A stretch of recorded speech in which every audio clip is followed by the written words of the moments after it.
Hi there. Tonight we're stepping back in time, far back to the sun-drenched, marble-columned world of ancient Greece. Picture yourself walking through the bustling agora of Athens. The air carries the scent of olives and sweat, mixed with the shouts of merchants haggling over prices. Painted pottery glimmers in the sunlight, and somewhere nearby, the low hum of a philosophical debate drifts from a shaded corner. Men in flowing chitons discuss politics, trade, and the nature of beauty. But as your gaze moves past the grand temples and the proud faces of statesmen, something subtler catches your eye. There's another layer to this world, less celebrated, often invisible. Tonight, we'll step quietly into one of its most overlooked corners, the life of a male concubine in ancient Greece. It's a reality far from the glory of philosophers and warriors, a side of daily life rarely illuminated in the scrolls of history. You might notice an elderly man lecturing passionately about ethics, seemingly unaware of the silent young companion standing behind him. By the end of our journey, you'll understand that young man and his place in this society far more deeply. Life here isn't for the faint of heart. Modern sensibilities would struggle to survive a single day amid such rigid hierarchies and unspoken rules. So before we begin, settle in. Dim the lights. Turn on a fan for a soft hum in the background, and let's drift into this ancient world together. In Athens, citizenship meant everything. Freedom wasn't a right, it was a privilege, guarded jealously by those born into it. The air buzzed with curiosity and conversation, yet beneath that brilliance lay intricate layers of control and inequality. You might see a wealthy citizen strolling through the marketplace, followed by a younger man of striking beauty. The relationship between them isn't one of equals. It exists in a strange space, not quite master and slave, not quite lover or partner. These relationships often served as status symbols, quiet displays of wealth and power. For the patron, keeping a handsome concubine was much like owning a fine horse or a rare piece of art. Historians still debate whether such arrangements ever contained genuine affection, or if they merely masked exploitation behind mentorship. As you wander deeper through the winding streets, everyday life surrounds you. The clang of a blacksmith's hammer, the bleating of goats, the chatter of women at the fountain. Yet, behind closed doors, stories unfold that pottery and poetry rarely capture. You might glimpse a young man carrying goods into a grand villa, his face calm but eyes weary. He doesn't fit the heroic image of Greece we're taught to admire. In this world, freedom is conditional, often tied to birth, wealth, and law. Love, too, carries conditions. While myths celebrate romance and passion, real relationships were often transactional, bound by power rather than emotion. Consent and equality, concepts we hold sacred today, were not part of this world. Society was obsessed with honor, reputation, and appearances. What was accepted privately could never be spoken of publicly. As the sun sets, the marble glows gold and rose. Cicadas sing softly in the evening air, and the city feels alive. Children laughing, vendors shouting, bread baking in clay ovens. But even within this beauty, power dynamics are everywhere. Some walk tall, confident in their citizenship. Others lower their gaze, knowing their place. You notice clusters of men talking freely, laughing easily, equals among equals. Then, at the edge of the crowd, another figure catches your eye. A quiet young man standing apart, neither slave nor citizen, existing in between. For him, the lively hum of Athens is not freedom. It's a reminder of the cage he cannot escape. And as dawn rises over the marble columns, painting the city in light, your understanding deepens. To live as a male concubine in ancient Greece was to exist in a gray zone between bondage and freedom. These were not romantic partnerships, but arrangements steeped in hierarchy and dependence. Some concubines were slaves, bought for pleasure or prestige, their lives owned entirely by another. Others were freeborn but poor, sold into servitude out of desperation. Both faced lives of control and vulnerability. A slave concubine had no rights, no protection, no say. A freeborn one might have a claim to freedom on paper, but social stigma and economic reliance made it meaningless. While Greek philosophers wrote of noble mentorship between older men and younger protégés, the ideal of pederasty. The truth of concubinage was far less romantic. It wasn't about teaching virtue or nurturing intellect. It was about possession and display. Historians still debate whether affection could exist in such unequal bonds, but standing here, in this imagined agora of history, you can feel the weight of it, the quiet sadness behind the beauty of ancient Greece. For all its art, logic, and democracy, it was also a world built on layers of silence, obedience, and loss. And in that silence, the young man at the philosopher's side finally steps into focus. Not a symbol, not a shadow, but a reminder of the unseen lives that built the foundation of civilization itself. Imagine for a moment the psychological weight of such a life. You are not a person in the eyes of society, but an object, valued for your youth, your beauty, perhaps even your charm, but rarely for your thoughts or spirit. Your days belong to another. Every moment, every breath is dictated by the whims of your patron. You might be called upon at any hour to serve him, bringing food and wine, playing the lyre to fill the silence, or submitting quietly when he desires company. There is a constant pressure to please without protest, to anticipate his moods before they shift. You learn to read the smallest details, the tightening of his jaw, the flicker in his gaze, the pause before a command. These are the signals that determine your survival. Your safety depends not on laws or justice, but on how well you can read his mind and temper. The house may be filled with the aroma of roasted meats and fine wine, but to you, it all feels hollow, a performance that never ends. Beneath the glitter of luxury lies a quiet dread. Every word, every gesture must strike a delicate balance, submissive enough to avoid punishment, but pleasing enough to remain useful. The night air may be cool and fragrant, yet inside, there's a chill that seeps into your soul. You become a silent observer of life. You watch the unspoken hierarchy play out, the curt nods between masters and slaves, the invisible lines that separate citizens from those who serve them. You notice everything, the way a wife averts her eyes when her husband speaks, the way servants flinch before their masters, the invisible rhythm of obedience that governs the household. You learn to interpret silence as clearly as words. Sometimes, you sit quietly in a room while men debate philosophy or war, absorbing ideas that you'll never be allowed to voice. From beyond the walls, you hear the laughter of free men walking through the streets, each burst of joy a reminder of what you've lost. You are inside, unseen and unheard, a moving part in a grand, indifferent machine. As the days turn to weeks, resignation becomes your quiet companion.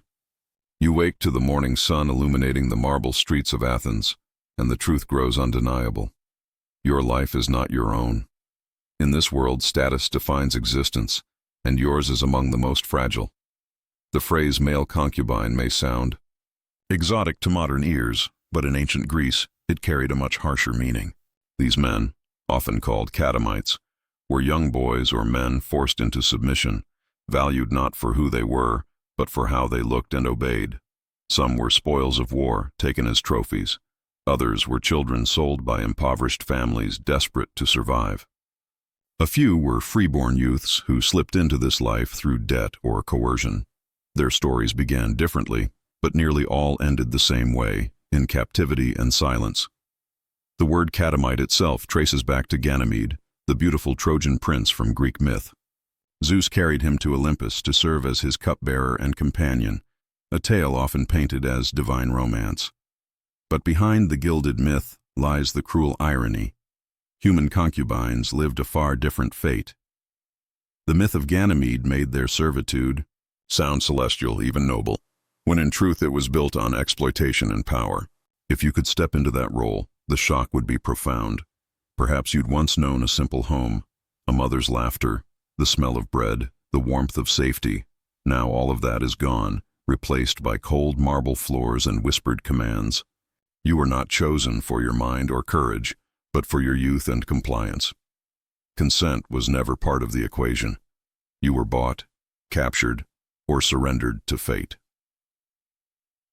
Training follows, an education in silence and obedience. You're taught how to move quietly, to serve without hesitation, to be visible only when required. You learn to smile on command and to erase emotion from your face. Every movement becomes deliberate, graceful, mechanical. You learn the art of pleasing, without asking, without hoping, without expecting kindness. The walls around you are painted with frescoes of gods and heroes, their triumphs immortalized in brilliant color. They mock you, these depictions of glory and freedom, while you live unseen in the shadows of that same civilization. Their myths celebrate bravery and love. Your story is one of quiet endurance. Sometimes, as you watch other slaves at work, hauling water, grinding grain, you wonder if their suffering is somehow more honest than yours. Their pain is physical but visible. Their labor contributes to the household. Yours is invisible, intimate, and demeaning. A service no one acknowledges but everyone understands. Outside, the olive trees rustle in the breeze, their silver leaves shimmering under the sun. For a moment, you might feel peace. But even that fleeting calm is swallowed by the awareness that you belong to someone else. The estate's corridors feel endless, a maze of privilege and control that traps you completely. Your patron, an older aristocratic man, the Erastes, holds absolute authority. You are the Eromenos, the younger, the subordinate. Philosophers wrote of these relationships as noble bonds of teaching and mentorship, a path to moral and intellectual growth. But for you, and for so many others, that ideal is an illusion. What the poets praised as wisdom and virtue was, in truth, often a disguise for exploitation. The same society that glorified love between men preferred not to speak of concubines like you. Your existence was acknowledged only in whispers, wrapped in euphemism, hidden behind the polished veneer of Greek civility. In this silence, the contrast is striking. Athens, the cradle of democracy and philosophy, also built upon lives that had no voice at all. And somewhere in that contradiction, your story quietly endures, a testament to the unseen, hearts that beat beneath the marble glow of history. This subtle divide reveals the uneasy truth behind it all, the quiet discomfort that ancient Greek society felt toward the status of the concubine. It was as if people turned their gaze away from the reality, preferring not to acknowledge the uglier side of what was happening behind closed doors. Historians still debate whether those lofty philosophical defenses of pederasty were truly believed, or if they were merely intellectual excuses, a polished justification for what was, in essence, exploitation disguised as mentorship. It allowed the elite to satisfy their desires under the comforting illusion of moral purpose. From your silent corner, you might feel a flicker of cynicism watching this hypocrisy unfold. Your life revolves entirely around your patron's whims. At any hour, morning, afternoon, or deep into the night, you could be summoned. Some evenings you might serve him food or pour his wine. On others you might play the lyre softly, your music drifting through the air as guests laugh and drink. But more often, your presence serves one unspoken purpose, to please him. The pressure is constant. You must anticipate his desires before they are spoken, smile when you want to cry, and appear calm no matter what you feel.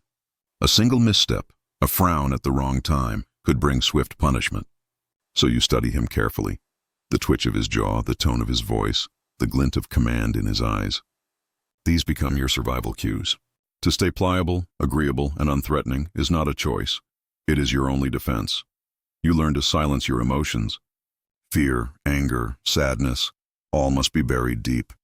Any spark of genuine feeling could be seen as rebellion. So you tuck your real self away in a hidden corner of your soul. A private garden of memory where your former life still flickers faintly. The luxurious fabrics, the polished marble floors, the sense of incense and wine, all of it is just a gilded cage. Even the fine clothes you wear are not gifts of affection. They are ornaments that proclaim your patron's wealth, not your worth.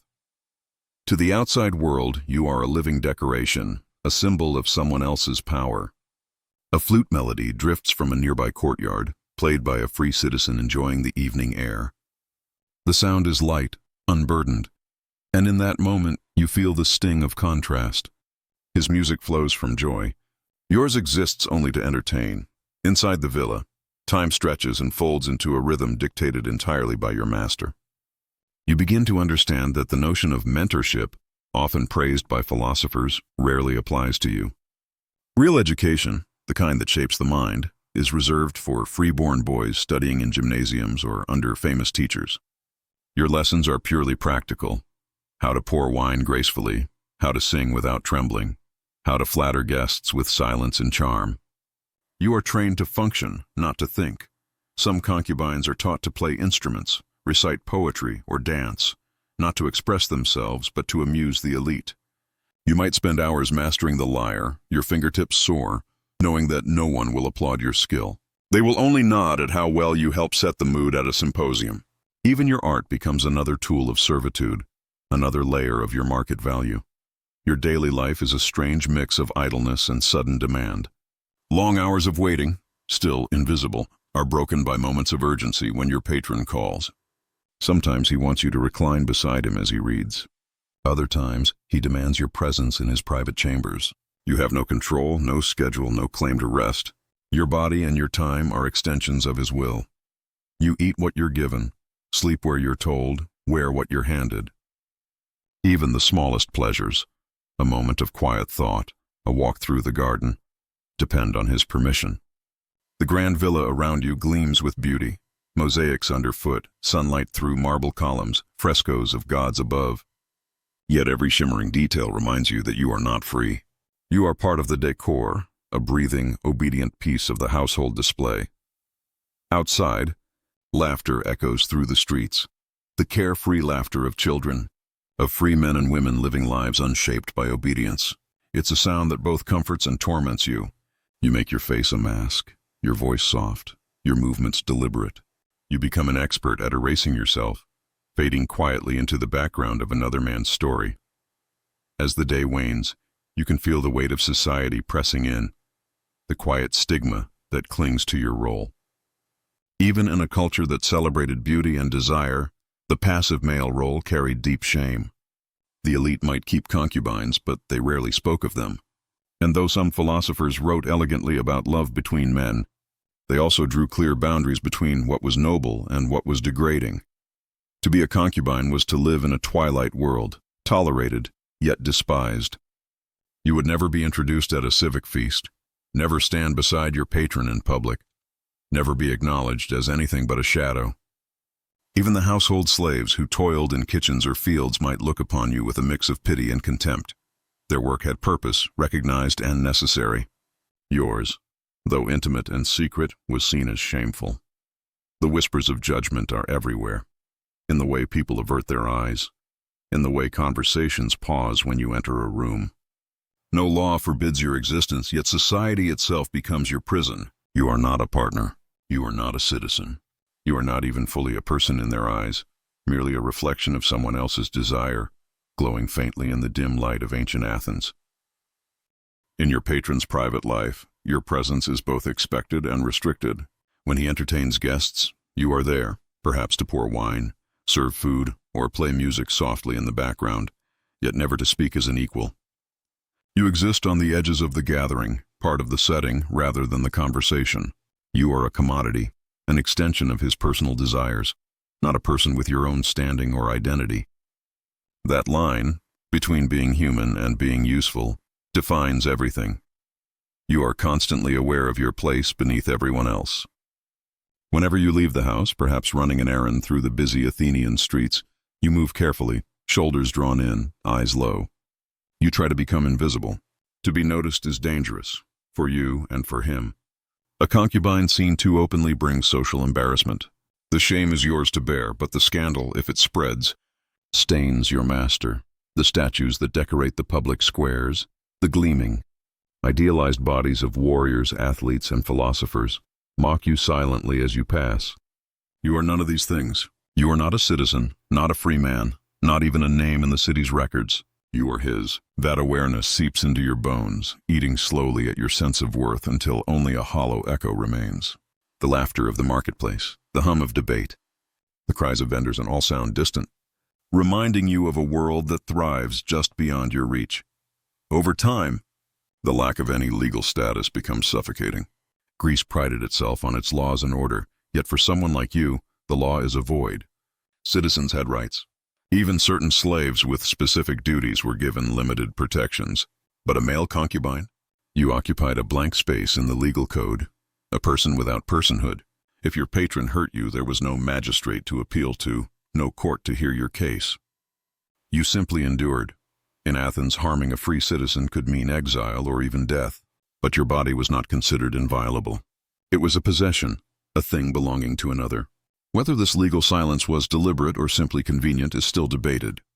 Some say it was a way to maintain control, to ensure that no challenge could be raised against the authority of the patron. Others believe society simply couldn't decide where you fit. Either way, the result is the same: fear. You live in a constant state of quiet tension, aware that a single act of anger from your patron could destroy you. Imagine him striking you in a moment of drunken irritation at a symposium. You flinch but do not cry out. You've learned that noise only makes it worse. You hide the bruises, the cut lip, the swelling. There will be no justice, no sympathy, no consequence for him. Your body, your pain, belong to him. Even the smallest kindnesses, a fine tunic, a little extra food, a passing smile, are double-edged. They are not gestures of affection but reminders of dependence. They say, "You live because I allow it," and you know that just as easily he could take it all away. Outside the villa, Athens pulses with life, the debates of the assembly, the clatter of trade, the laughter of children. But to you, these sounds are like music through a wall, present but unreachable. As night falls, the flicker of oil lamps casts long, trembling shadows across your small quarters. You long for sleep, not for rest, but for escape, a brief forgetting of the day's humiliation, of the endless waiting, of the dread that tomorrow will be no different. Then there is the economic trap, the invisible chain that binds you even tighter than fear. You own nothing. No land, no trade, no way to earn a living beyond this life. Every bit of food, every piece of clothing, every drop of wine comes from him. Ancient Greece prized independence above all else. To be free meant to be self-sufficient. But without money or skill, your existence is tethered to his will. It's a cruel paradox. You are maintained with care, but only to preserve your usefulness. Like a prized possession, you are fed and clothed, not out of compassion, but to ensure you remain appealing. That dependence becomes a prison, one you cannot see but always feel. Historians argue that this economic control was perhaps the most powerful form of enslavement, more effective than chains, because it worked on the mind. It taught you to be grateful for your captivity, to see survival as generosity. You begin to fear not just his cruelty, but his indifference. You realize how complete your helplessness is when you try to imagine escape. You might dream of learning a craft or leaving Athens to start anew, but those thoughts dissolve under reality. With no money, no rights, and no family left to claim you, you wouldn't last long. Hunger, exposure, or worse forms of servitude would await you, in brothels, on ships, in fields where no one would remember your name. And so you stay. You serve. You survive. Your life continues not by your will, but by his. Every breath you take feels borrowed, a debt that can never be repaid. In a world that never saw you as human to begin with, each bite of food you take reminds you of something deeper, that your survival depends entirely on someone else's will. The clinking of dishes from the kitchen and the muffled chatter of the household all blend into a quiet, constant reminder of your place in this world. You are cared for, yes, fed, clothed, given shelter, but not out of love. Your comfort exists because it serves a purpose. You are maintained the way one tends to property, not the way one nurtures a soul. Any brief thought of rebellion or escape fades before it can take shape. Survival has a way of silencing defiance. As evening shadows gather and the villa settles into calm, you prepare for another night of quiet submission. Another day begins and ends with the same truth. Your life no longer belongs to you. In time, you begin to understand something even more chilling. There is no institution, no law, no sanctuary that recognizes your existence. Unlike marriage, which is blessed by ritual and safeguarded by custom, or slavery, which at least falls under defined legal categories, your role sits in a void. There are no temples where you can plead for justice, no officials who would hear your case, no written codes that mention your kind. Greek society, so meticulous in its laws and ceremonies, from property contracts to athletic regulations, simply chose silence on this matter. It was easier that way. Your existence was treated as a private arrangement, one that society neither approved nor condemned but quietly ignored. In doing so, it absolved itself of any responsibility toward you. Historians still debate whether this silence was intentional, a way to protect the social order by keeping such relationships invisible, or simply a blind spot in a culture that didn't want to confront its contradictions. Whatever the reason, you feel the consequence daily. The heavy weight of knowing that no one would ever come to your aid. If your patron turned cruel, there would be no recourse. No temple priest to offer sanctuary, no magistrate to hear your complaint. Even seeking medical help for an injury would require his permission. If he cast you out, you would have nothing. No home, no rights, no safety. You live on the edge of a knife, your future balanced entirely on the mood of one man. The abuse, the humiliation, the fear, all remain hidden behind the villa's marble walls. You suffer in silence because you must. The world beyond those walls never asks and never wants to know. Any spark of hope for escape dies quickly under the weight of reality. Without money, without family, without legal standing, you would not survive long on your own. Even the sunlight filtering through the courtyard seems cruelly beautiful. Dust motes drift lazily in the air, free to move wherever the wind takes them, a freedom denied to you. This vulnerability becomes part of your daily existence, pressing on you like an invisible weight. You begin to see how your position contrasts sharply with the formal, protected institution of marriage. Marriage in ancient Greece was a public affair, cemented with rituals and celebrated across the community. It was about lineage, inheritance, and the continuation of the household. It had meaning. It had permanence. Your relationship has none of those things. It exists only in the shadows, private, unacknowledged, and legally meaningless. Some older men in philosophical circles may have described bonds between mentor and youth as noble or virtuous, but your experience is different. You are not a companion. You are not a student. You are property with a face. Even the most respected philosophers, when they wrote of love between men, spoke only of free citizens, never of those like you. Their discussions revolved around virtue, intellect, and civic duty. They talked about the ideal household, the preservation of lineage, and the proper management of property. In every one of those conversations, you do not exist. It was likely by design. By keeping your role unacknowledged, society ensured that its strict hierarchies remained intact. Male concubinage could exist, but it could never threaten the sanctity of family lines, inheritance, or social order. You were allowed to exist only as a silent secret, a relationship that could never be legitimized or spoken of in honorable company. You feel that separation keenly. It's not just physical or legal, it's existential. You watch from the shadows as the world of ceremony and belonging continues without you. Perhaps one day your patron's daughter is married. You stand quietly among the servants as the wedding procession passes, musicians playing, women singing, torches glowing in the twilight. The bride is veiled and radiant, her family proud. The union is celebrated with feasts and blessings, a joining of two houses that secures their legacy. You watch unseen and realize how far removed you are from that world. You will never walk in that procession, never stand before an altar, never have a name carried forward. Even if you fathered a child, that life would not be yours to claim. Everything about you is temporary, disposable. The lack of recognition carries more than emotional pain. It has brutal consequences. If your patron dies, you inherit nothing. You have no claim to his home, no right to his protection, no mention in his will. You would be left at the mercy of his heirs, if they were kind, or sent away with nothing, forced to seek another master to survive. That constant uncertainty gnaws at you every day. Even moments of calm are shadowed by the thought that your life can change, or end, at another's whim. Around you, the city thrives with debate and creation, art and philosophy, but you remain a ghost, present but unseen. The conversations of free men echo through the streets, about politics, virtue, love, yet none of them speak for you. You are a living paradox, part of their world yet erased from its memory.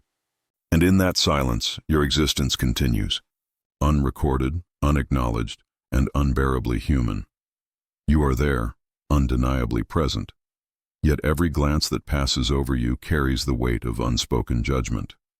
Even in silence, you can feel it, that invisible wall separating you from those who move freely through the world. There's a subtle difference in how society views you compared to female concubines. Both of you exist outside the protection of marriage, yet women in that role sometimes find a fragile acceptance. Some bear children who might later be legitimized, giving them a tenuous foothold in the household's future. You, however, have no such path. For male concubines, the stigma cuts deeper, rooted in ancient ideals of masculinity that scorned the passive role. To be kept to serve another man's will was seen not just as subjugation, but as feminization, a quiet brand of shame in a culture obsessed with strength and dominance. Historians still argue why this divide existed, whether it was fear of blurring gender roles, anxiety over lineage, or the simple imbalance of power between men. Whatever the cause, you feel it every day. The quiet disapproval, the sidelong looks, the way your humanity seems to flicker just outside the circle of recognition. Imagine standing in the shadows of a symposium, that grand Athenian ritual of wine and wit. Men recline on couches, debating philosophy, poetry, and politics under the soft glow of oil lamps. You are there to pour wine, to serve fruit, to fetch what is needed, but never to speak. The conversation drifts to beauty, virtue, and the nature of love, perhaps even to the lofty ideals of friendship between men. Yet none of them speak of you. You exist within that conversation and outside it all at once, a living contradiction, a reminder of what their elegant words will not touch. The laughter, the clinking of Kylix cups, the smell of roasted meat, all of it surrounds you, vibrant and alive. But to you it feels distant. You are part of the scene, yet never part of the fellowship. Their talk of freedom, honor, and intellect fills the air, but these are luxuries denied to you.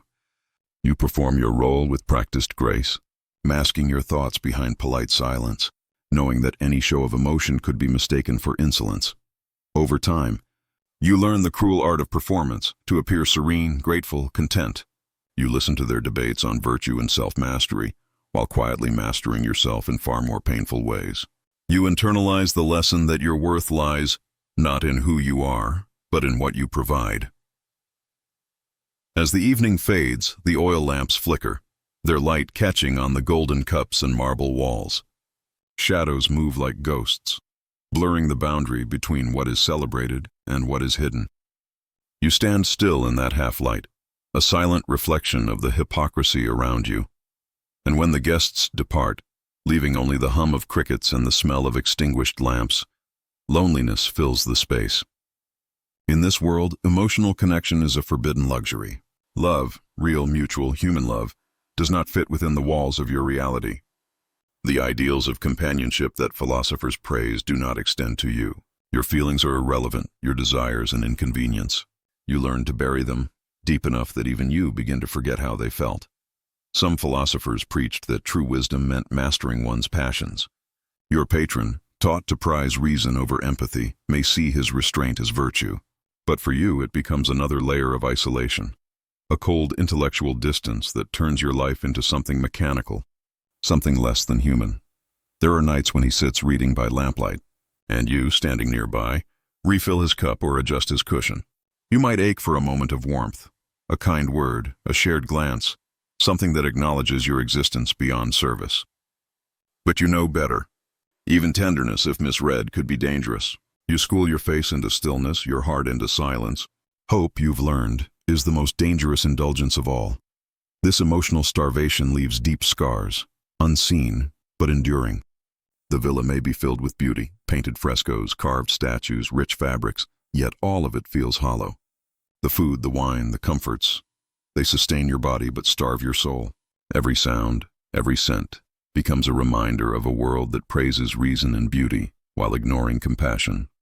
The loneliness hardens into habit.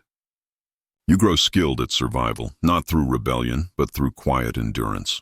And in that silence, beneath the surface of obedience, something inside you erodes a little more each day. Your life becomes a delicate performance, graceful, compliant, controlled. But behind that mask, there remains a truth you can never speak, that you are not merely a servant or an ornament or a possession. You are human. You feel. You remember. And that quiet truth buried deep beneath centuries of silence is perhaps the most powerful rebellion of all. Imagine the simple wish to walk freely through the city, choosing your route, pausing at a market stall that catches your eye, deciding on a whim to visit a friend. Those small freedoms are beyond your reach. If you leave the villa, it is only at your patron's explicit command and under his watchful gaze, or that of trusted servants. Your movements are bounded by the limits he sets. There is a constant, nearly invisible supervision, an unspoken leash that keeps you tethered to his will. Even when you seem to be alone, you feel observed, held perpetually to account. Living without a voice in your own destiny creates a suffocating atmosphere that slowly stifles the spirit. You retreat inward, cultivating a private world of thought that no one can touch, a fragile refuge for the parts of yourself that refuse to disappear. Yet this sanctuary can shatter at any moment, dissolved by a curt summons or a harsh word that drags you back into the reality of service. Outside, the birds sing freely beyond the walls, a simple chorus of unburdened life that reminds you how casually your liberty has been denied. This constant suppression of your will, this relentless absence of autonomy, becomes a defining element of your quiet despair, a soundless cry beneath the bright midday sun. In time, you find yourself increasingly pressed into the role of entertainment at your patron's lavish symposia. These gatherings are far more than dinners. They are salons for ideas, drinking parties, and social showcases, carefully staged to display wealth, taste, and intellectual prowess. Your presence is part of the atmosphere, a living ornament that completes the tableau of music, wine, and lively conversation for the free male guests. The entertainments vary widely, ranging from high discourse and polished poetry to coarser amusements and sexual indulgence. For you, the line between passive presence and active performance blurs. You may be expected to recline quietly and listen, but also to fetch wine at a moment's notice, adjust cushions, or slip into private, whispered conversations with guests. If your patron commands it, you play the lyre, sing, or recite, your talents added to the evening's orchestration like another fine vessel on the table. Some would argue such arts give a shred of dignity and expression. Others would say they only deepen the transaction, turning your very gifts into services for hire. Either way, the pressure to be agreeable, charming, and ever ready to please is constant, even when your spirit aches with exhaustion or revulsion. Picture the room, laughter rising and falling like waves, men speaking of politics, naval campaigns, and the nature of the cosmos. The air is thick with roasted meats, fine wine, and perfumed oils. You are physically present, perhaps close beside your patron, yet fundamentally outside this world of intellect, power, and unburdened freedom. Your role is to heighten their comfort, not to join as an equal. You may risk a witty remark or a knowing glance, but always with the understanding that your contribution is momentary amusement, never genuine participation. Serving the finest wines in exquisitely crafted cups, listening to deft minds turn over profound ideas, witnessing the camaraderie of free men, all this unfolds while you remain a backdrop, a beautiful fixture in their elaborate stage. The clink of cups, the surge of laughter, even the glow of the hearth only sharpen your solitude. You are part of the spectacle and held apart from its essence, forever on the outside looking in. A graceful prop in their exuberant drama, housing your own thoughts and feelings in a private, unspoken universe. Beyond Athens, your understanding widens.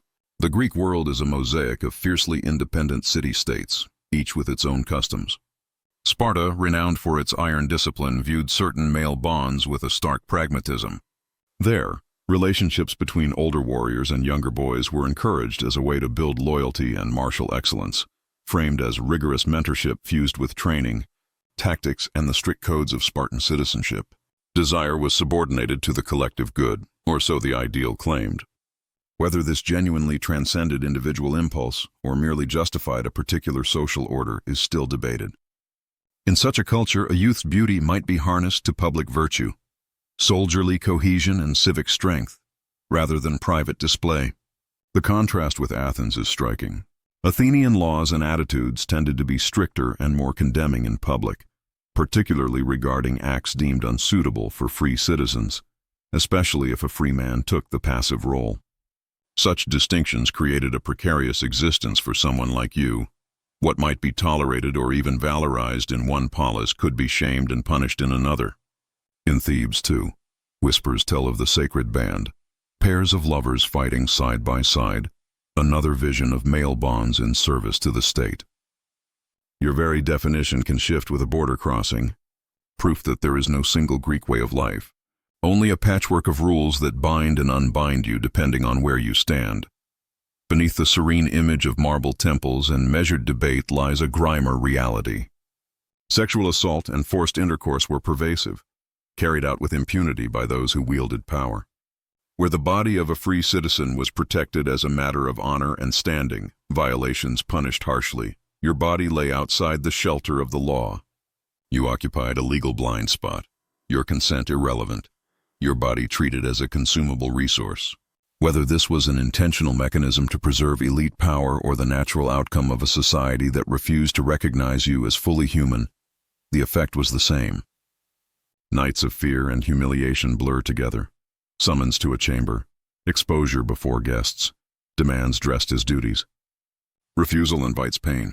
Compliance is expected and enforced. You learn to dissociate, to retreat behind a wall inside your mind, separating your spirit from the injuries your body endures. The olive leaves murmur in the wind as if the air itself is indifferent.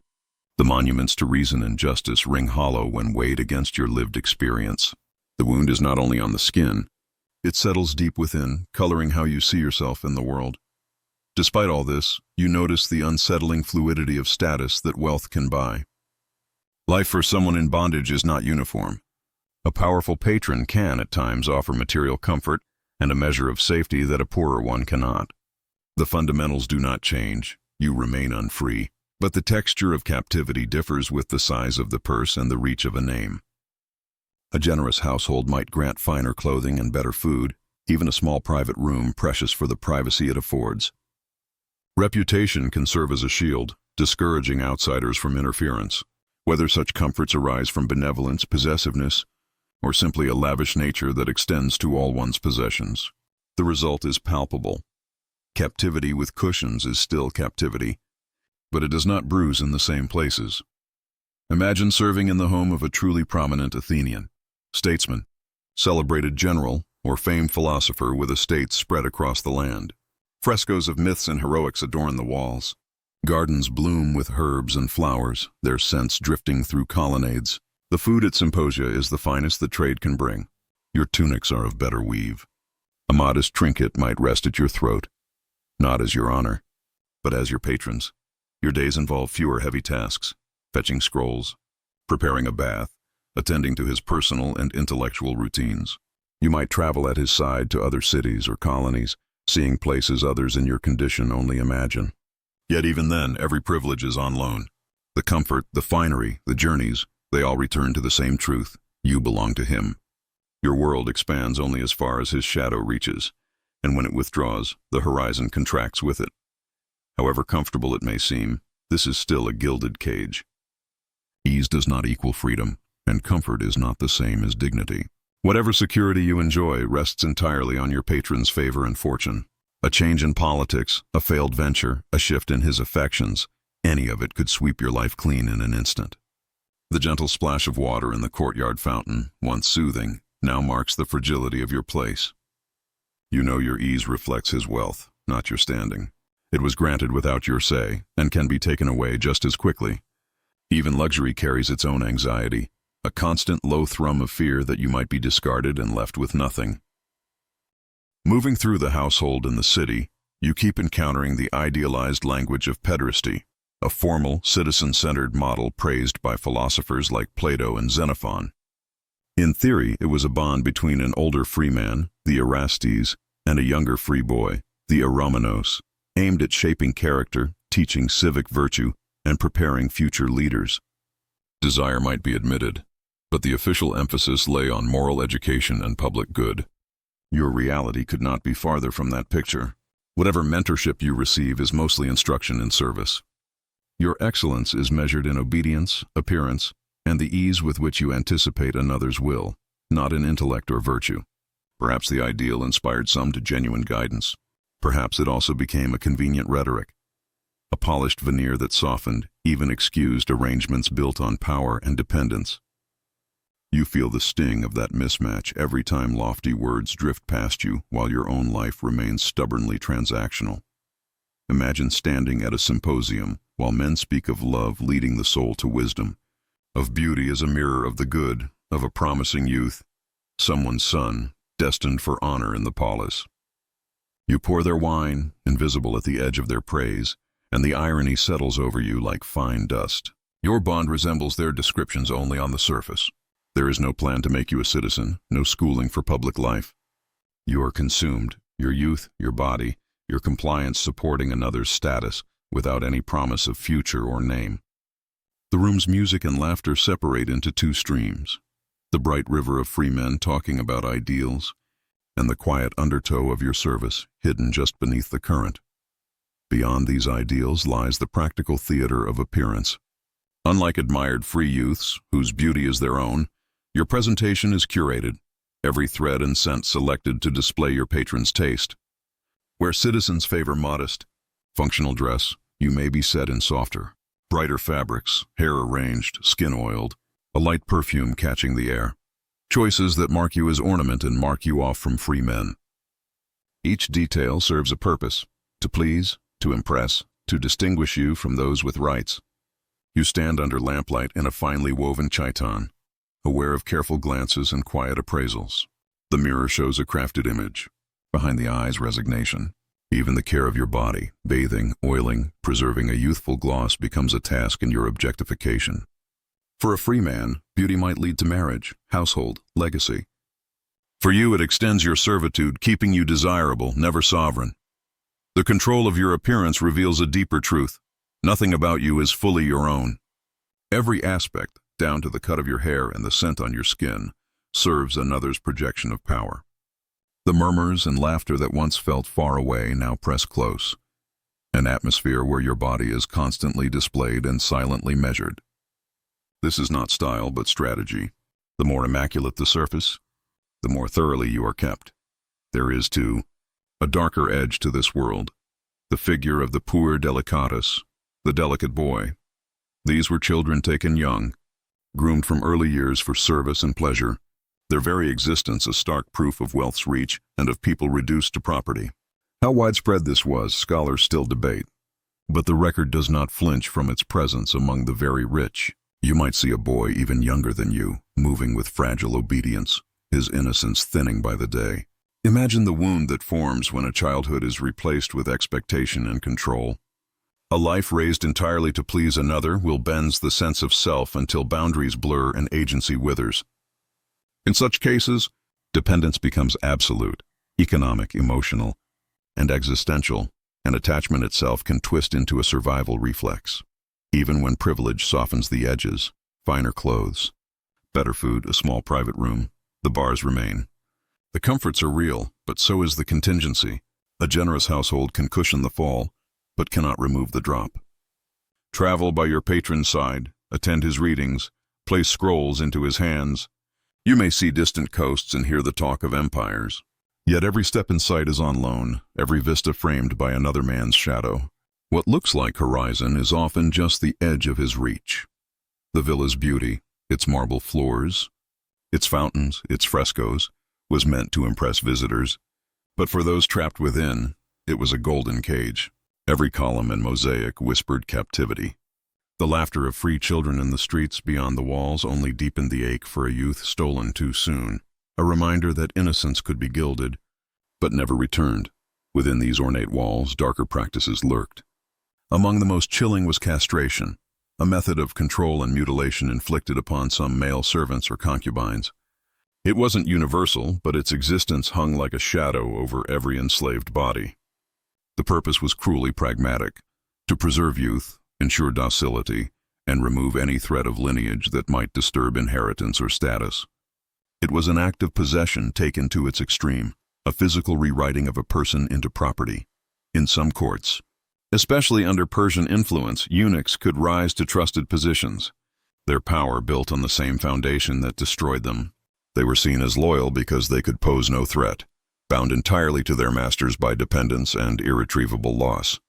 But for a concubine, it was only degradation.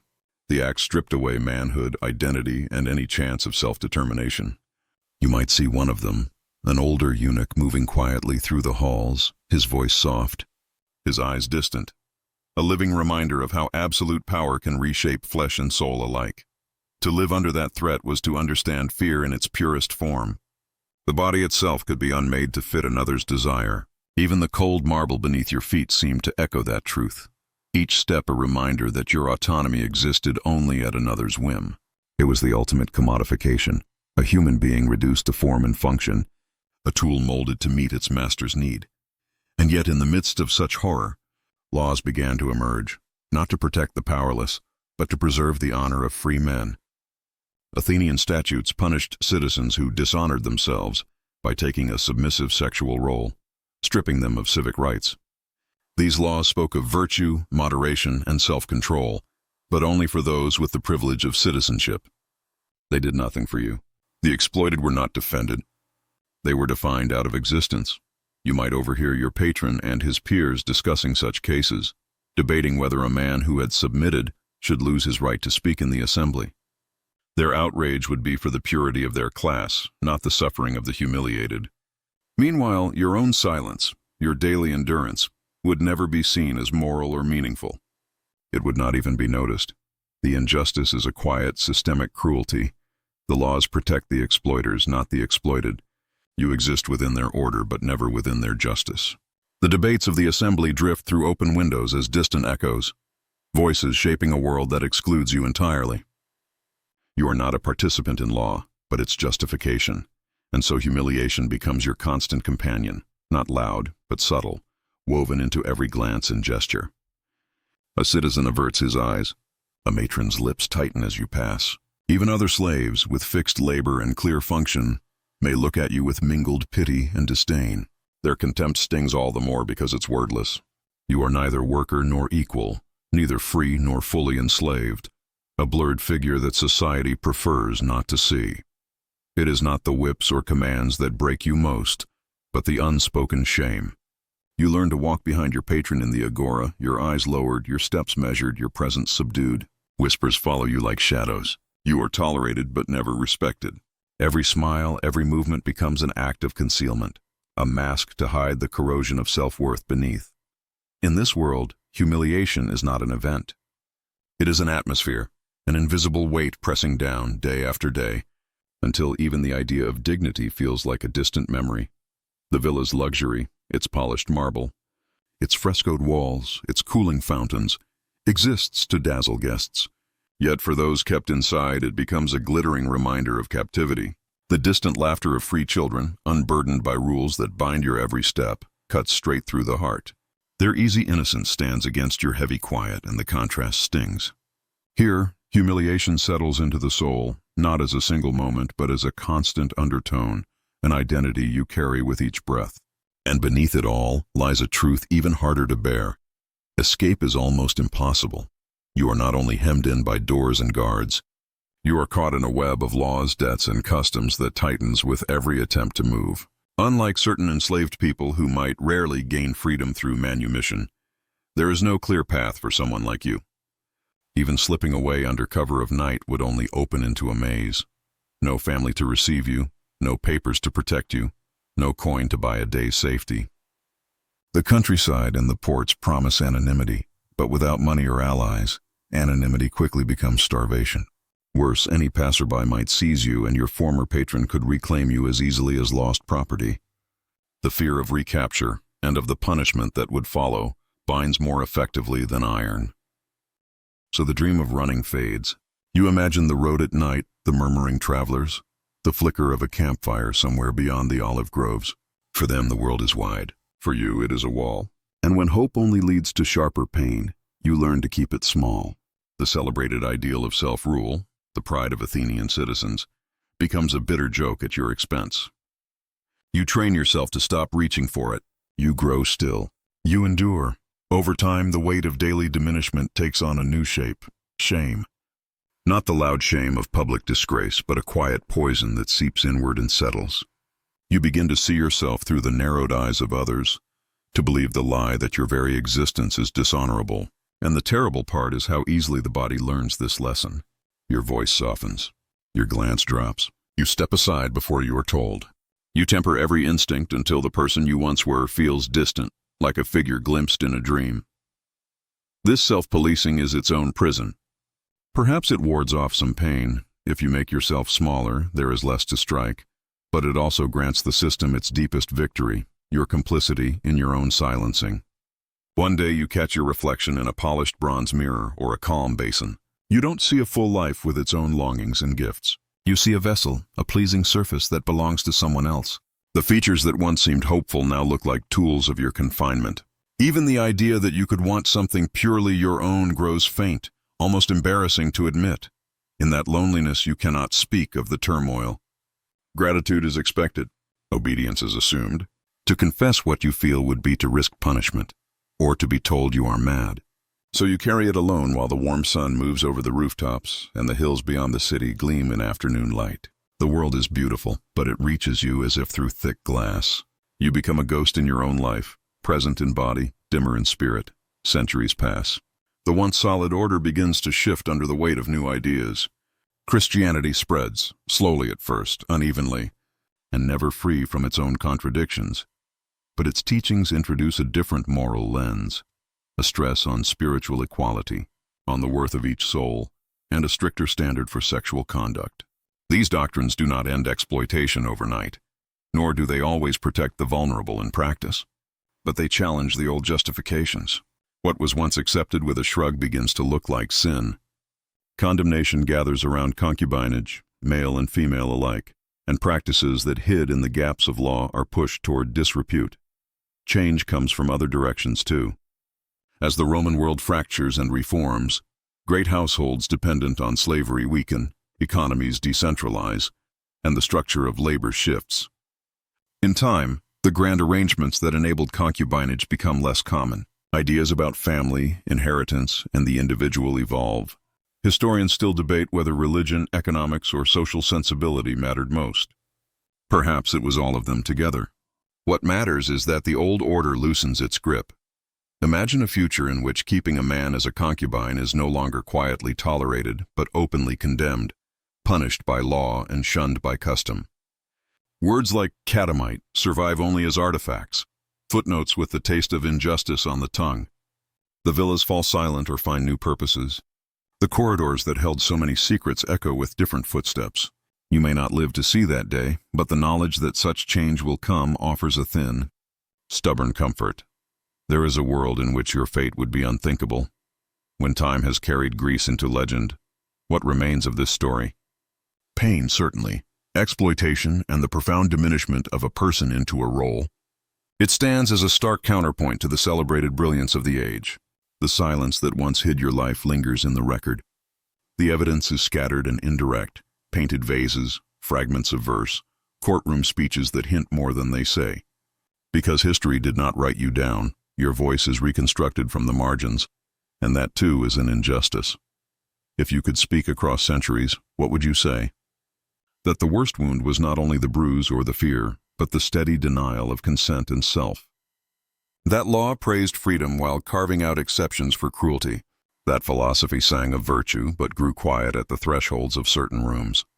The paradox is hard to miss. A culture that honored reason and liberty, yet sustained deep unfreedom for those it chose not to see. This is the lesson your life leaves behind. Power, when unchecked, will make a philosophy of anything. Rights are fragile unless extended to everyone. Progress moves in uneven lines. By bringing the hidden to light, by remembering what was endured, we train our eyes to recognize exploitation in its subtler forms. We insist that beauty and justice belong together, and that dignity must not depend on status. The wind moving through broken columns seems to say the same thing. Remember and refuse to look away. So the hourglass empties. You have walked quietly in the life of a male concubine, through vulnerability, exploitation, and the daily work of survival when the world refused your humanity. It was not romance. It was patience under pressure, a constant negotiation with erasure. And perhaps the deepest cruelty was its subtlety, the way it called itself normal, dressed itself in fine words, and demanded a smile.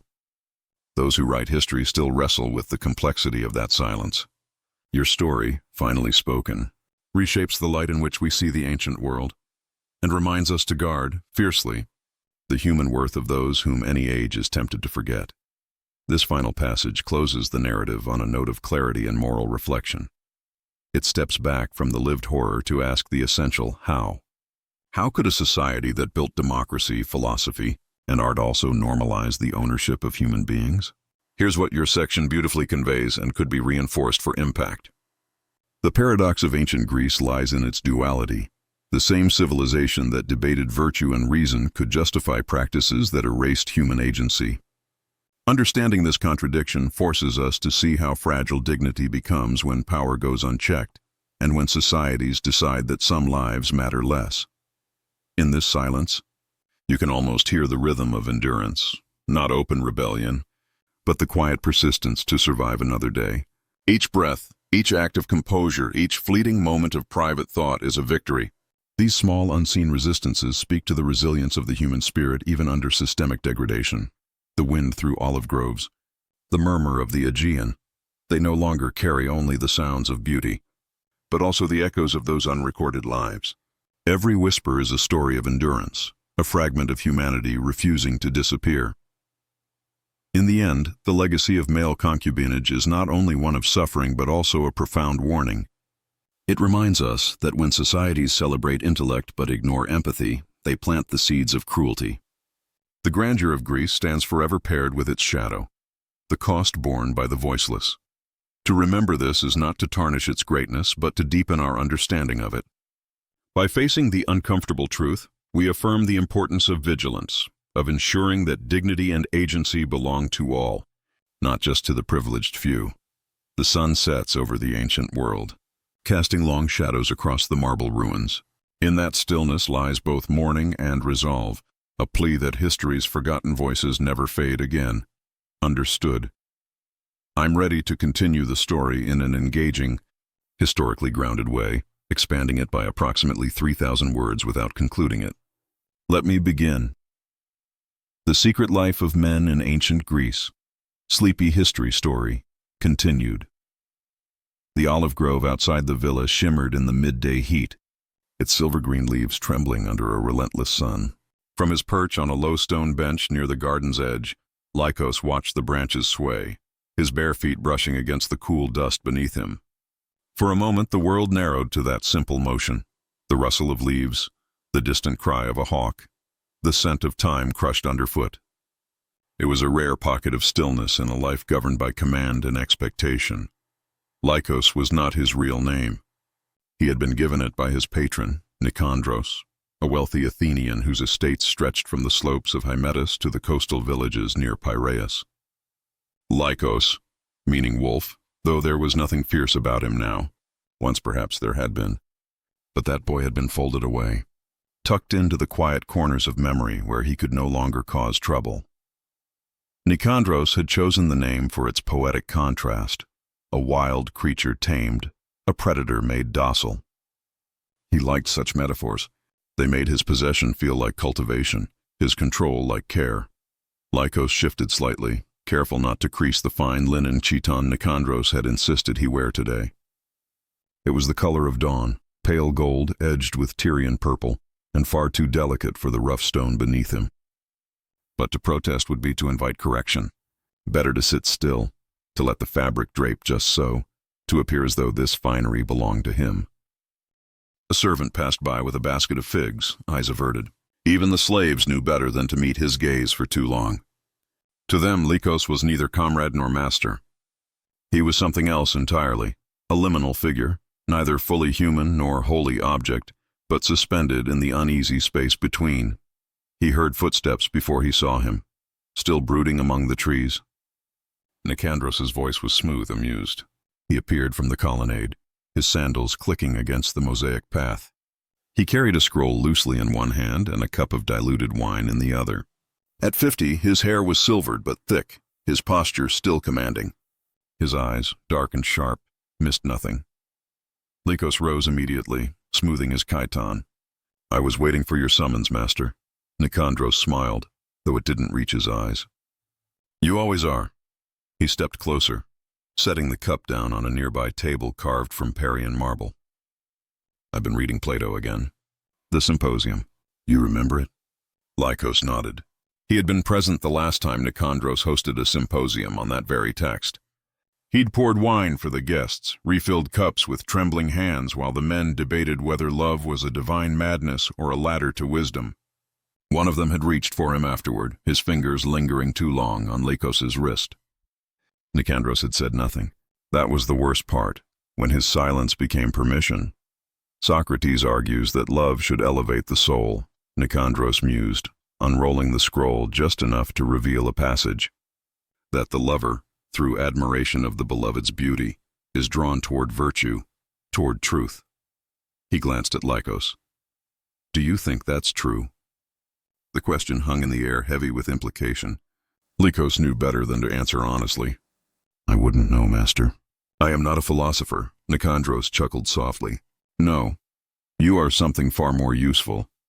He stepped closer, his hand brushing Lycos's shoulder. Not roughly, but with the proprietary ease of a man touching his own property. You are living proof that beauty can inspire contemplation. Every time I look at you, I am reminded of harmony, proportion, the divine order. Lycos kept his expression placid, though inside something twisted. It was always like this. Praise that felt like possession, admiration that erased him. He was not a person to Nicandros. He was a mirror, a vessel for the older man's ideals and desires. Come, Nicandros said, turning toward the villa. We have visitors this evening. Prominent men. I want you to play the lyre during the meal, and wear the silver circlet, the one from Corinth. Lycos bowed his head. As you wish. But as he followed Nicandros back inside, his mind drifted elsewhere, beyond the polished floors and perfumed halls, beyond the walls of the villa and the city itself. He thought of the road to Thebes, where rumor said the sacred band still trained in secret, even after their defeat at Chaeronea.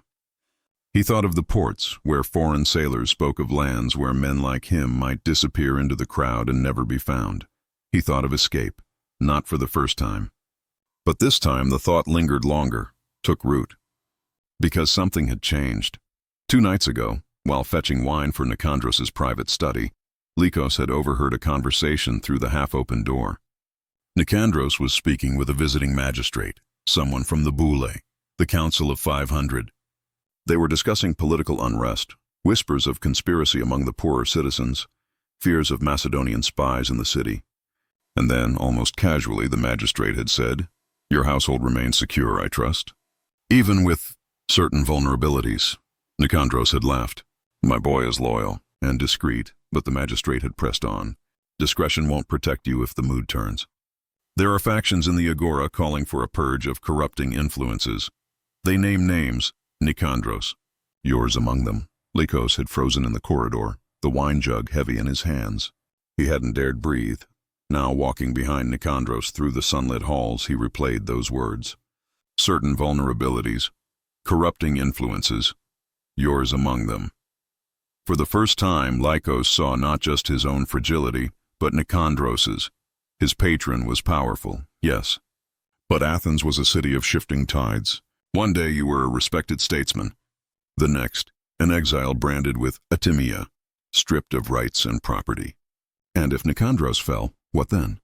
Lycos would be the first discarded, a liability, a stain on the family name.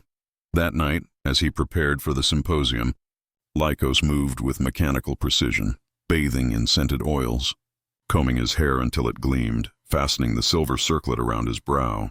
The lyre sat on a low table, its strings tuned to a melancholic mode. He ran his fingers over them, testing the tension. The notes rang clear and sad in the quiet room. He thought of the boy he'd been, before the debt collectors came for his father, before the auction block, before Nicandros's hand had closed around his wrist and said, This one. He had been 12. His name had been Euthymios. Now, at 19, he was Lycos, the beautiful, obedient companion of a man whose favor could vanish with the wind. The guests arrived as dusk painted the sky in streaks of violet and rose. Among them was a man Lycos had never seen before, tall, lean, with a scar running from his temple to his jaw. He wore a simple chlamys, but his bearing was that of a soldier. His eyes scanned the room with quiet intensity, missing nothing. Nicandros greeted him warmly. Ah, Demetrios, I wasn't sure you'd come. I owed you a visit, the man replied, his voice low. And I've heard your lyre player is unmatched. Lycos felt his stomach tighten. He kept his gaze lowered as he was introduced, not by name, but as my musician. Demetrios studied him for a long moment, then nodded. A rare gift. Later, during the meal as Lycos played, he felt Demetrios's eyes on him more than once. Not with lust, not with appraisal, but with something else. Recognition, perhaps, or pity. When the wine flowed freely and the talk turned to Macedon and the growing power of Philip's son, Alexander, Demetrios leaned toward Nicandros and said, "There are those who say Athens must choose, resist or submit. But there's a third path. Disappear."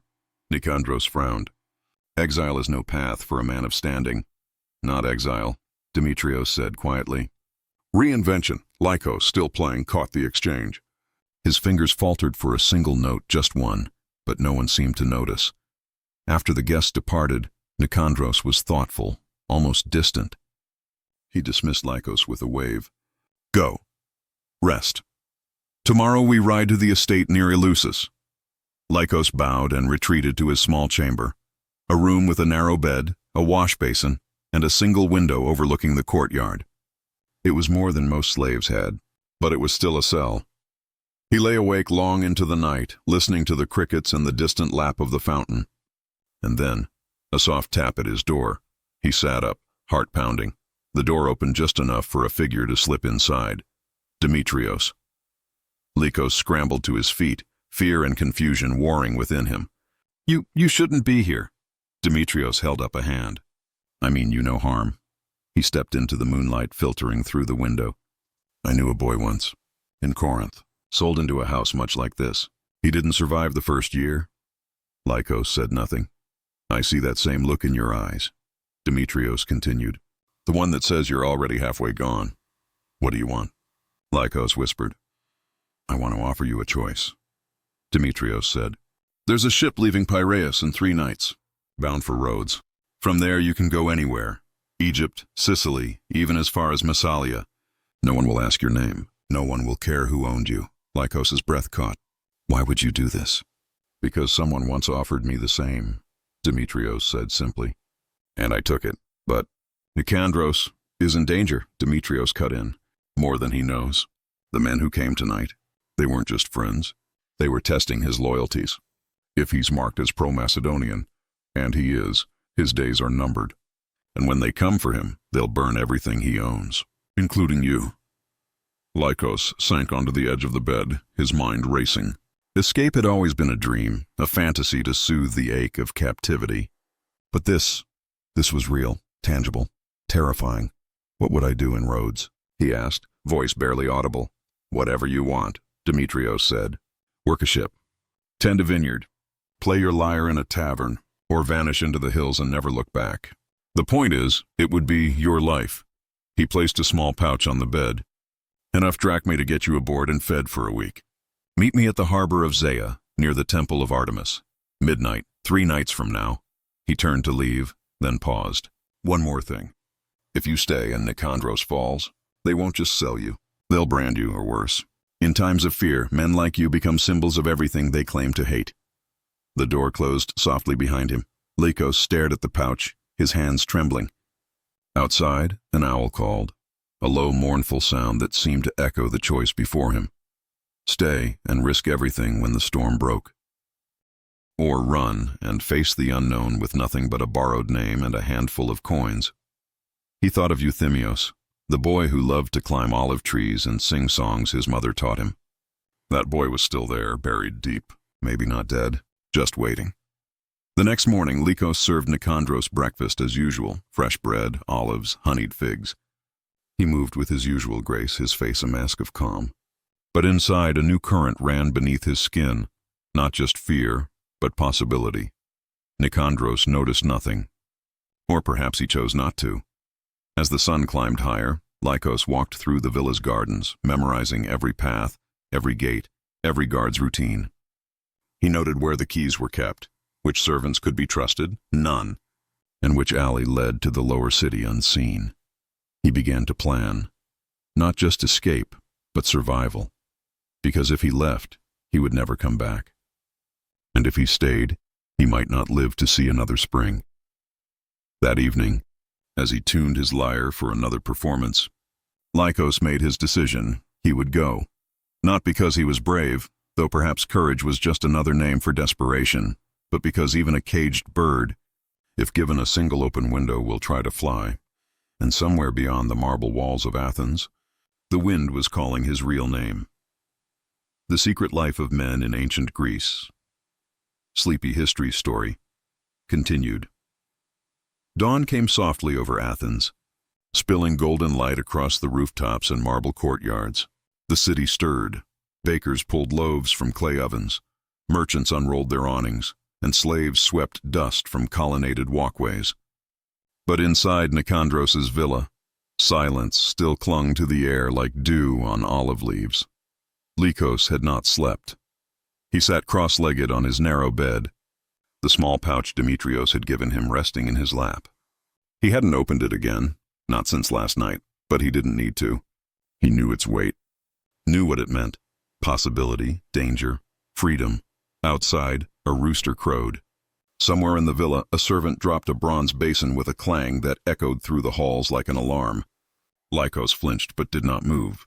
His mind was already racing ahead. 3 nights, 3 days to prepare, 3 chances to vanish before anyone noticed he was gone. But could he really do it? He thought of the symposium just 2 evenings prior, the wine-slicked lips of philosophers praising virtue while their hands lingered too long on his wrist. He remembered the magistrate's veiled warning about corrupting influences, and Nicandros's tight smile as he deflected it with charm. Athens was changing. The winds were shifting toward fear, and fear always needed scapegoats. Lycos stood slowly, wrapping the pouch in a scrap of linen and tucking it beneath the loose floor tile near his bed, a hiding place he'd discovered months ago when searching for a lost hairpin. If guards came looking, they wouldn't think to check there. And if Nicandros grew suspicious, well, suspicion alone wouldn't be enough. Not yet. He washed quickly in the basin, poured oil into his palms, and combed his fingers through his dark curls. Today, he would play the part perfectly: obedient, attentive, invisible.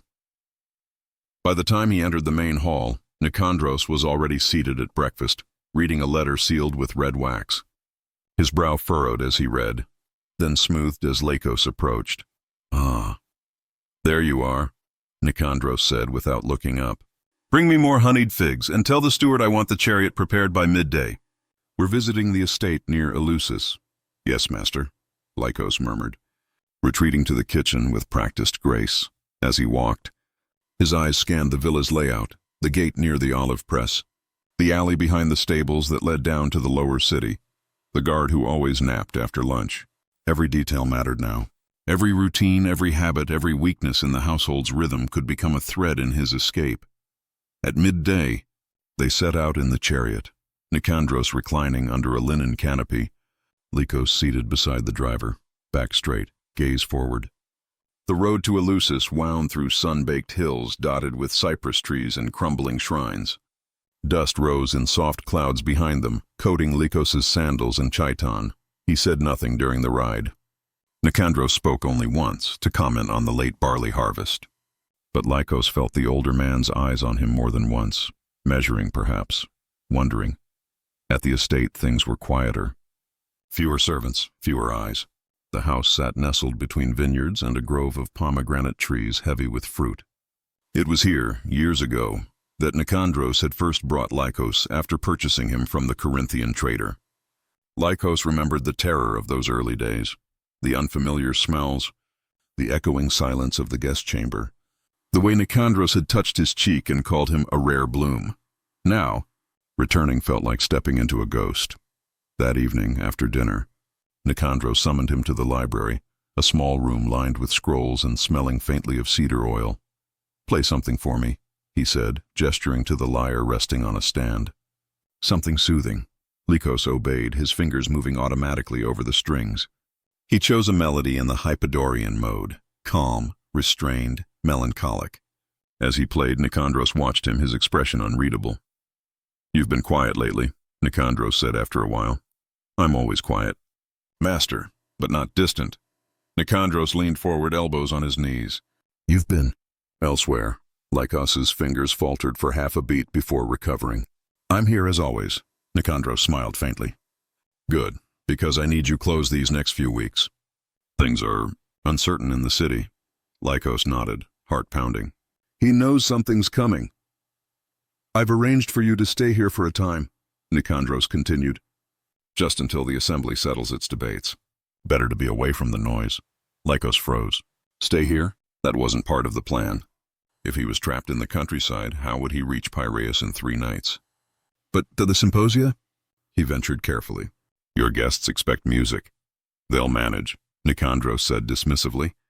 Besides, I'd rather keep you safe than show you off. The words sounded kind, almost protective. But Lycos knew better. This wasn't care, it was control. Nicandros was pulling him further from the city, from any chance of contact, from Demetrios. Panic fluttered in his chest like a trapped bird. He finished the song with trembling hands and bowed his head. As you wish, master. Back in his room, an airy chamber overlooking the vineyard, Lycos paced. The moon cast silver stripes across the floor. He counted the hours, less than 72 until the ship left Zia harbor. And now he was miles from Athens, with no horse, no coin for a cart, and no excuse to leave. Unless... He stopped pacing. An idea began to form. Risky, desperate, but possible. Tomorrow, Nicandros would ride back to Athens to attend a meeting of the Boula. He always traveled alone on political business. Bringing a concubine would be seen as frivolous, even scandalous. That meant Lycos would be left behind, with the estate's small staff, none of whom paid him much mind. If he could slip away during the night, take one of the stable boys' donkeys, follow the coastal road north. It was madness, but staying was worse. The next morning, Nicandros departed before sunrise, leaving instructions for Lycos to rest and enjoy the peace. The estate manager, an elderly man named Philemon, brought him breakfast and then disappeared into the fields. Lycos spent the day pretending to read scrolls in the courtyard, all the while watching the sun's slow arc across the sky.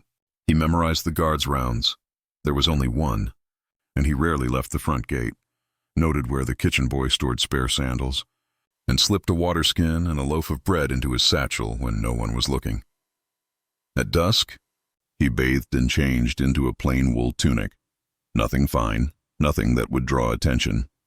He tied his hair back simply and rubbed dirt on his sandals to dull their shine. Then, just after moonrise, he crept from his room. The night air was cool and scented with jasmine. Crickets sang in the grass.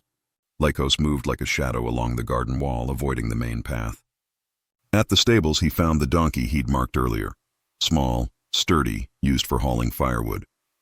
The animal barely stirred as Lycos untied it and led it quietly through the orchard. Once beyond the estate's boundary stones, he mounted and urged the donkey into a steady trot. The coastal road stretched ahead, pale in the moonlight. Piraeus was still a full day's journey, but if he pushed through the night, he might make it by dawn. His heart hammered with every hoofbeat. Every rustle in the brush made him flinch, but he didn't look back. By mid-morning, the sea came into view, blue and glittering under the sun. The scent of salt and fish filled the air. Lycos dismounted near a cluster of fishermen's huts and offered the donkey to a boy in exchange for directions to Zia harbor. The Temple of Artemis? The boy asked, squinting. Follow the shore path past the shipyards. You can't miss it. Lycos thanked him and walked the rest of the way on foot, leading the donkey until he was sure he was close, then releasing it to graze near a thicket. He couldn't risk being seen with stolen property. Zia harbor buzzed with activity, sailors coiling ropes, merchants arguing over cargo, customs officers stamping documents. Lycos kept his head down, clutching his satchel. He spotted the Temple of Artemis easily, a modest stone structure perched on a rise overlooking the docks. He waited near a stack of amphorae, watching the shadows lengthen. Night fell slowly, painting the harbor in deep blues and purples. Torches flickered to life on the ships. Somewhere a flute played a mournful tune. At last a figure emerged from the temple's side entrance, tall, lean, unmistakable, Demetrios. Lycos's breath caught. He stepped forward, then hesitated. What if this was a trap? What if Nicandros had sent someone to test his loyalty? But Demetrios turned, as if sensing his presence, and met his gaze. There was no smile, no gesture, just a slow nod. Lycos walked toward him. You came, Demetrios said quietly. I had little choice, Lycos replied. Demetrios studied him for a long moment. The ship is ready, Rhodian captain. He doesn't ask questions. And after Rhodes, you decide. Alexandria, Syracuse, even Gaul if you're bold enough. But first, you must board tonight. The tide turns at midnight.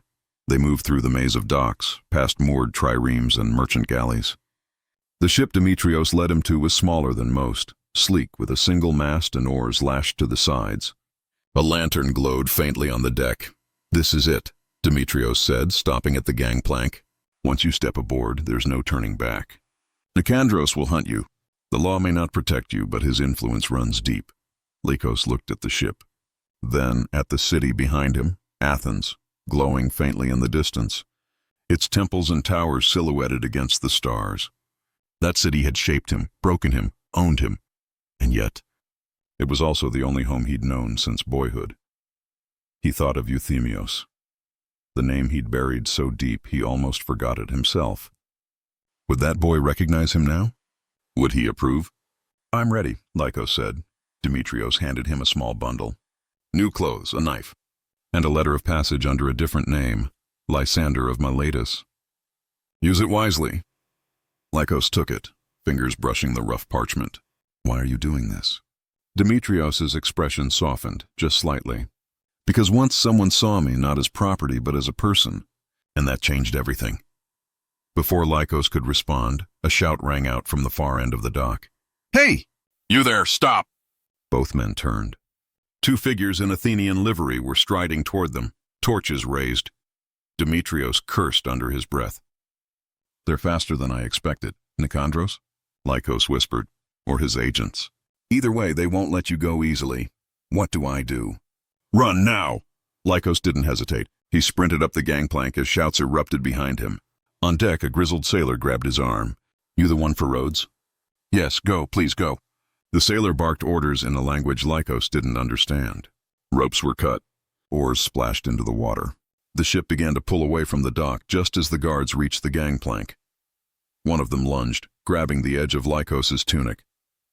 Fabric tore, but Lycos stumbled backward, falling onto the deck as the gap between ship and shore widened.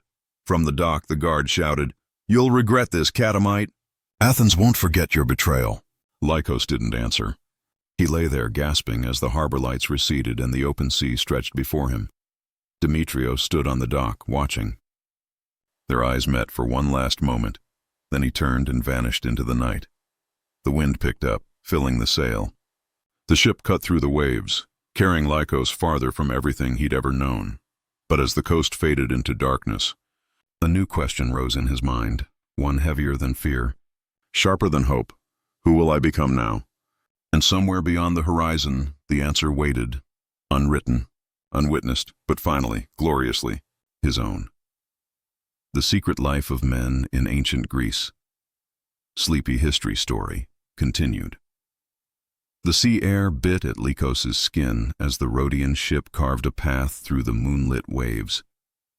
Behind him, Athens, its temples, its laws, its suffocating marble beauty, faded into the dark.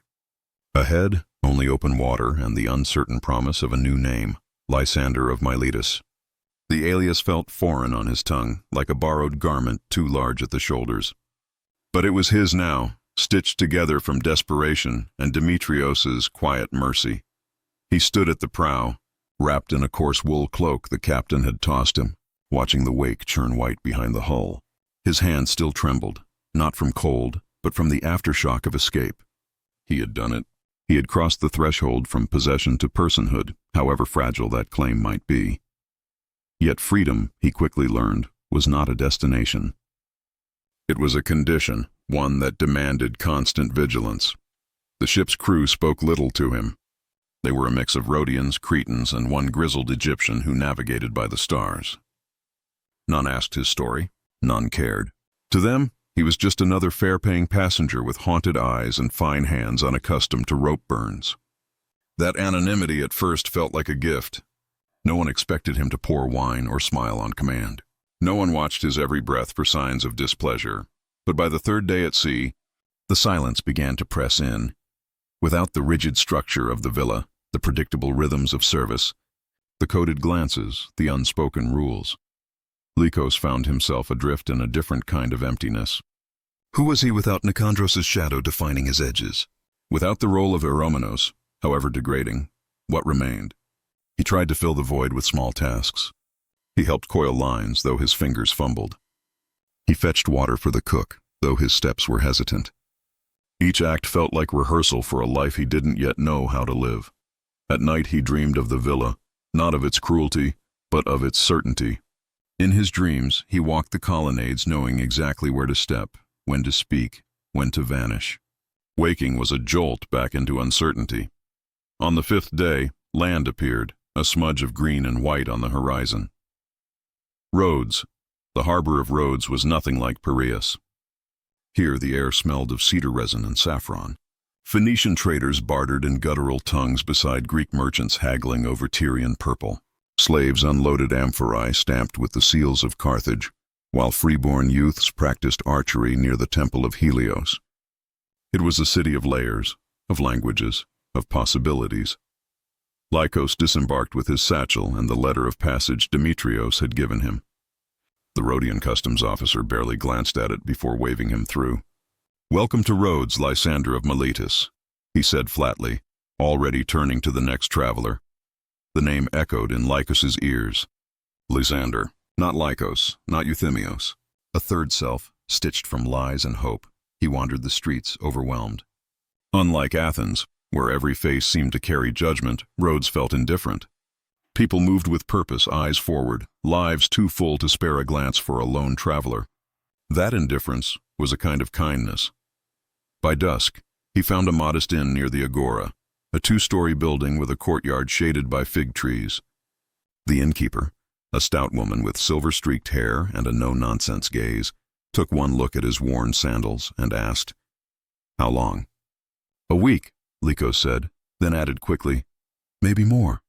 She nodded, handed him a key carved from olive wood, and pointed upstairs. Room 3. Baths at dawn and dusk.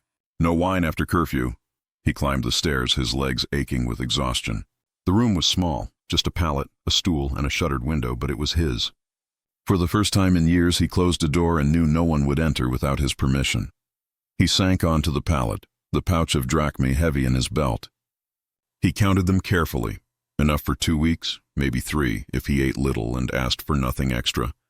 After that, he didn't know. The next morning, Lycos ventured into the Agora with a new purpose, survival. He had no trade, no references, no family name to lend him credibility. But he had his hands, his voice, and the lyre Demetrios had slipped into his satchel at the last moment. A small, travel-worn instrument with strings still tuned to the Hypodorian mode.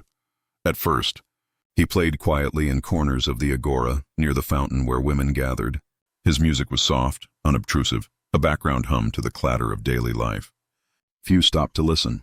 Fewer still dropped coins. But on the 3rd day, an old man paused. He wore the saffron robe of a philosopher, though his sandals were patched and his beard unkempt. "You play like someone who's lost something," the man said, not unkindly. Lycos lowered the lyre. "I suppose I have." The man studied him. "Not just a thing, a self." Lycos didn't answer. But the man sat beside him on the stone bench and stayed through 3 songs. When he rose to leave, he dropped 2 silver drachmae into Lycos's open case. "Play louder tomorrow," he said.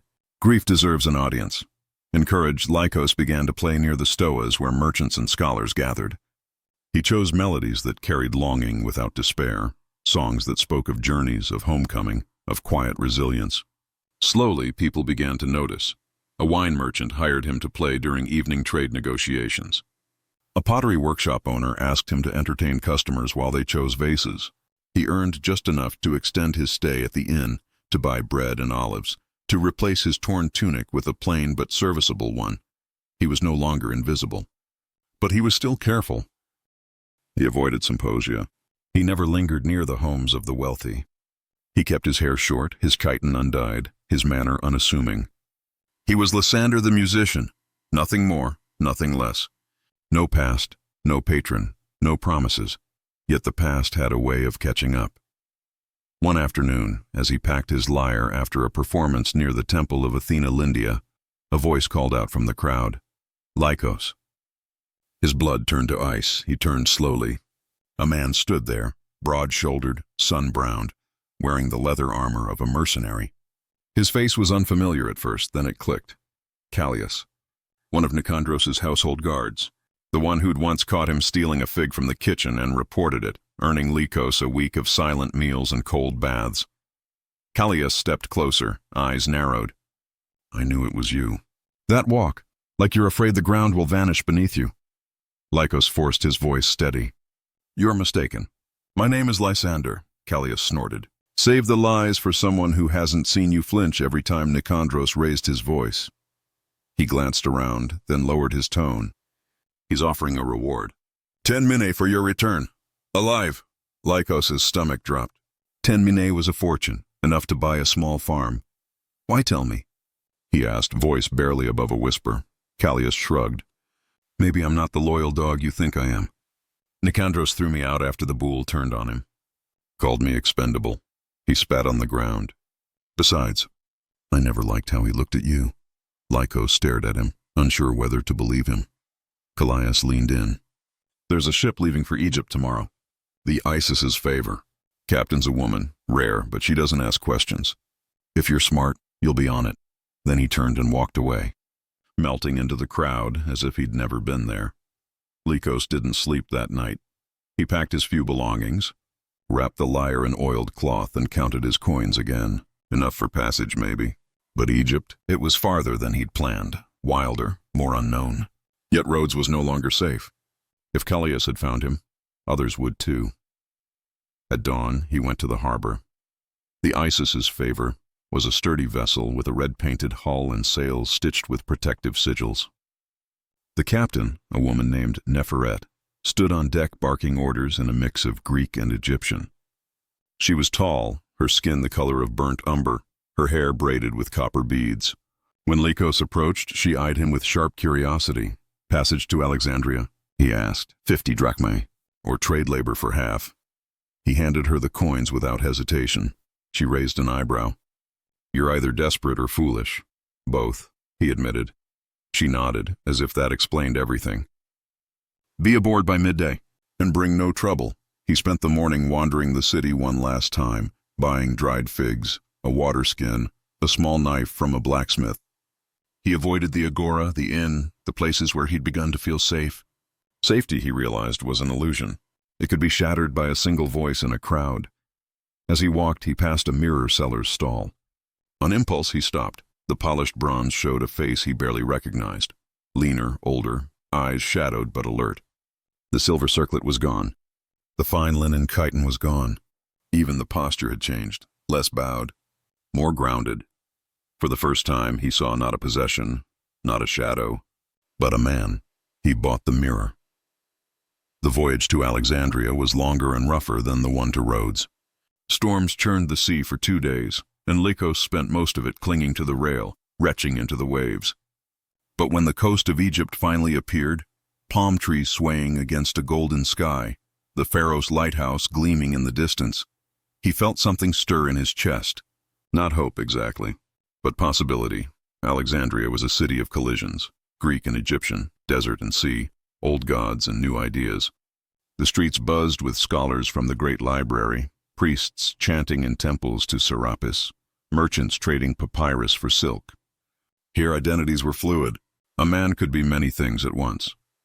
Lycos found lodging in a boarding house near the Canopic Way, run by a Syrian widow who spoke 5 languages and asked no questions. He began playing his lyre again, this time in taverns near the harbor where sailors and scholars mingled. His music, once shaped by Athenian restraint, began to change, absorbing Egyptian scales, Phoenician rhythms, the mournful wail of desert winds. People listened. One evening, after a performance in a wine shop called The Olive Branch, a man approached him. He wore the white robes of a librarian, his fingers stained with ink. You have a rare gift, the man said. The library is hosting a symposium on music and memory next week. We seek performers who understand the soul of sound, not just its form. Would you consider playing? Lycos hesitated. A symposium. The word carried ghosts. But this was not Athens. There would be no Nicandros, no hidden commands, no expectation of anything but music. I would be honored, he said. As he walked back to his room that night, the city hummed around him, donkeys braying, children laughing, the call to prayer echoing from a nearby temple. For the first time in years, he felt not like an object, but a note in a larger song. Yet even as he dared to imagine a future, a small house, a garden, perhaps even a student to teach his music, he knew the past wasn't finished with him. Somewhere, Nicandros still lived. Somewhere, bounty hunters still searched. And somewhere deep inside, the boy named Euthemios still waited to be remembered. But for now, under the stars of Alexandria, Lysander allowed himself to breathe. He had not reached the end of his story. He had only just begun to write it. The Secret Life of Men in Ancient Greece. Sleepy History Story. Continued. Alexandria breathed differently than Athens. Where Athens had been marble and measured debate, Alexandria pulsed with layered chaos, Greek logic entwined with Egyptian mysticism. Hebrew scripture whispered beside Babylonian star charts, all under the watchful gaze of the Pharos lighthouse, its beacon slicing through the night like a promise. The city didn't just tolerate difference, it fed on it. And in that fertile dissonance, Lycos, now Lysander, began to feel something unfamiliar. Not safety, exactly, but space. He had arrived with nothing but a lyre, a bronze mirror, and the letter naming him Lysander of Miletus. The name still felt borrowed, like a chiton 2 sizes too large, but he wore it anyway. In Alexandria, identities were currency, and reinvention was as common as papyrus scrolls in the great library. His first weeks were spent navigating the labyrinthine alleys near the Canopic Way, where Syrian spice merchants argued with Nubian sailors over prices, and Coptic monks debated geometry with Stoic philosophers in shaded courtyards. He played his lyre in taverns where wine flowed from amphorae stamped with the seal of Rhodes, and men spoke in 6 tongues, none of them demanding silence from him. For the first time, his music wasn't background noise for someone else's pleasure. People listened. Some even wept. One evening, after a performance at the Olive Branch, the librarian who'd invited him returned, this time not alone. Beside him stood a woman draped in indigo linen, her hair braided with lapis lazuli beads, eyes sharp as obsidian. "This is Neith," the librarian said. "She runs the House of Echoes." Lysander, bowed slightly. "A pleasure." Neith studied him without smiling. "You play like a man who's lost his voice and is trying to find it through strings." He didn't deny it. "The House of Echoes isn't a temple," she continued. "It's a gathering place for poets, musicians, exiles, dreamers. We host recitations, debates, performances. No patrons, no symposia where you're expected to pour wine between verses. Just art, just truth." Lycos's throat tightened.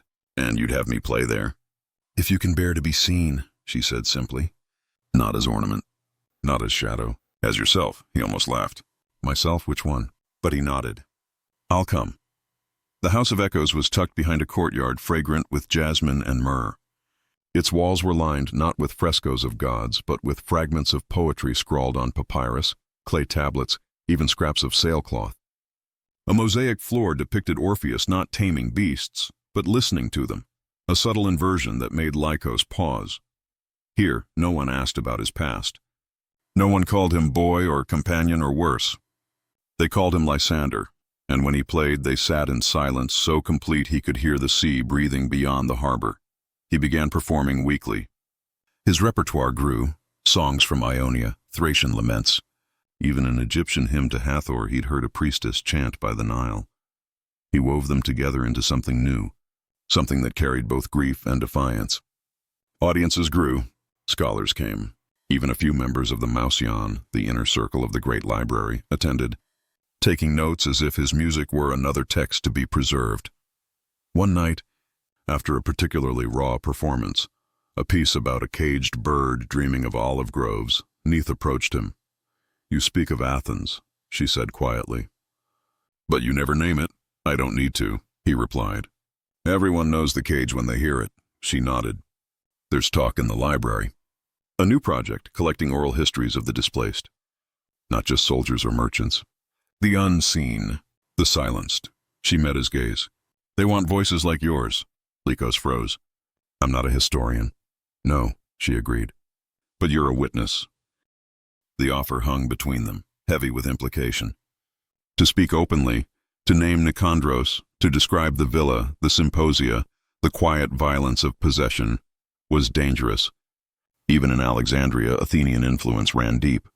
Nicandros might be politically weakened, but his wealth still reached far.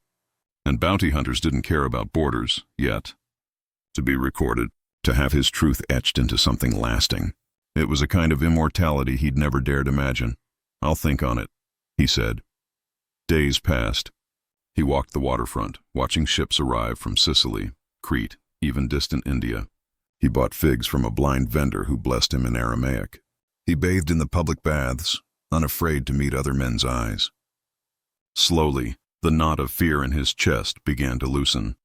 Then, one afternoon, he saw him. Across the agora, near the statue of Serapis, stood Callias, the former guard from Nicandros's household. He wore traveler's garb now, but his stance was unmistakable. Shoulders squared, hand resting near his belt where a dagger would sit. Lycos ducked into a spice stall, heart hammering. Had Callias followed him? Was this betrayal? But when he peeked out minutes later, Callias was gone. That night, a knock came at his door. He opened it cautiously. Callias stood there, hood pulled low. Don't look so frightened, the man muttered. If I wanted you dead, you'd already be in the river. Lycos stepped back, gripping the doorframe. Why are you here? Callias pushed past him into the room and dropped a small satchel on the bed. Nicandros is dead. The words hit like a stone to the chest. Poison, Callias continued, not unkindly. Rumors say it was political. Someone in the Boule finally moved against him. His estate's been seized. His heirs are fighting over scraps. Lycos sank onto the stool, stunned. He should have felt relief. Triumph, even. But all he felt was emptiness. The man who had defined his life for 7 years, gone. Just like that. And you? Lycos asked hoarsely. Why come to me? Callias shrugged. I owed you a warning. And maybe a debt. He opened the satchel. Inside lay a small wooden box. This was in his private study, hidden behind a scroll of Hesiod. Lycos opened it slowly. Inside was a lock of dark hair, his own, tied with a silver thread. Beneath it, a single sheet of papyrus folded neatly. He unfolded it with trembling hands. It wasn't a contract, not a deed of ownership. It was a poem. Your silence sings louder than any lyre. Your eyes hold storms I dare not calm. I kept you close, yet never knew you, a fault not of distance, but of blindness. Signed, Nicandros. Lycos stared at the words, breath caught in his throat. Was this regret, guilt, or just another performance? A final attempt to shape their story into something noble? Callias watched him. He read it aloud once. After you'd been sent away to the Eleusis estate. I heard him. Voice cracked like a boy's. Lycos closed the box. Why give this to me? Because you deserve to decide what it means, Callias said. Not him, not history, you. He left without another word.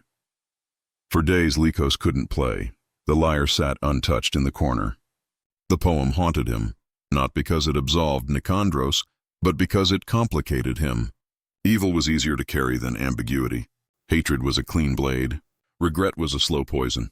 He wandered the city restless. One evening, drawn by instinct, he found himself at the edge of Lake Mareotis, where reeds whispered secrets to the wind. There, beneath a sky streaked with violet and gold, he remembered something his mother used to say when he was a child in Megara. Even broken vessels can hold water if you tilt them right. He wasn't whole. He might never be, but perhaps he didn't need to be. That night, he returned to the House of Echoes. Neith was waiting. I've decided, he said. She didn't ask what. He sat before the small audience, not scholars this time, but laundry women, dock workers, a blind harpist, a runaway slave from Carthage. People who knew what it meant to be erased. He didn't introduce himself. Didn't say Lysander or Lycos or Euthemios. He simply began to play, not a lament, not a plea, a song of becoming. It started in the Dorian mode, solemn, grounded, then shifted, note by note, into something freer, wilder, unresolved. He wove in the rhythm of oars on the sea, the cry of gulls over Piraeus, the rustle of olive leaves in a grove he might never see again. And beneath it all, a single repeating phrase, not a question, not an answer, but an assertion. I am here. When he finished, no one clapped. They simply sat in the silence, as if afraid to break the spell. Then the blind harpist stood and bowed, not to him, but with him. Afterward, Neith handed him a wax tablet. The archivist comes tomorrow. Will you speak? Lycos looked at the tablet, then at his hands, calloused now from rope and lyre string, no longer soft from oil and idleness. Yes, he said. But not as Lysander. Not as Lycos, as Euthymios. It was the first time he'd spoken his true name aloud in 7 years. The sound of it startled him, like hearing a long-lost friend call from across a river. The next morning, he met the archivist, an elderly man named Philon, whose eyes held the quiet sadness of someone who'd spent a lifetime collecting broken stories. They sat in a sunlit chamber in the Mausion's outer wing. Papyrus scrolls lined the shelves. A brazier smoked gently in the corner. Tell me, Philon said, not what happened to you, but who you were before it happened. And so Euthymios began. He spoke of his childhood in Megara, of climbing fig trees, of his mother singing harvest songs, of his father teaching him to whittle flutes from river reeds. He spoke of the debt collectors, the auction block.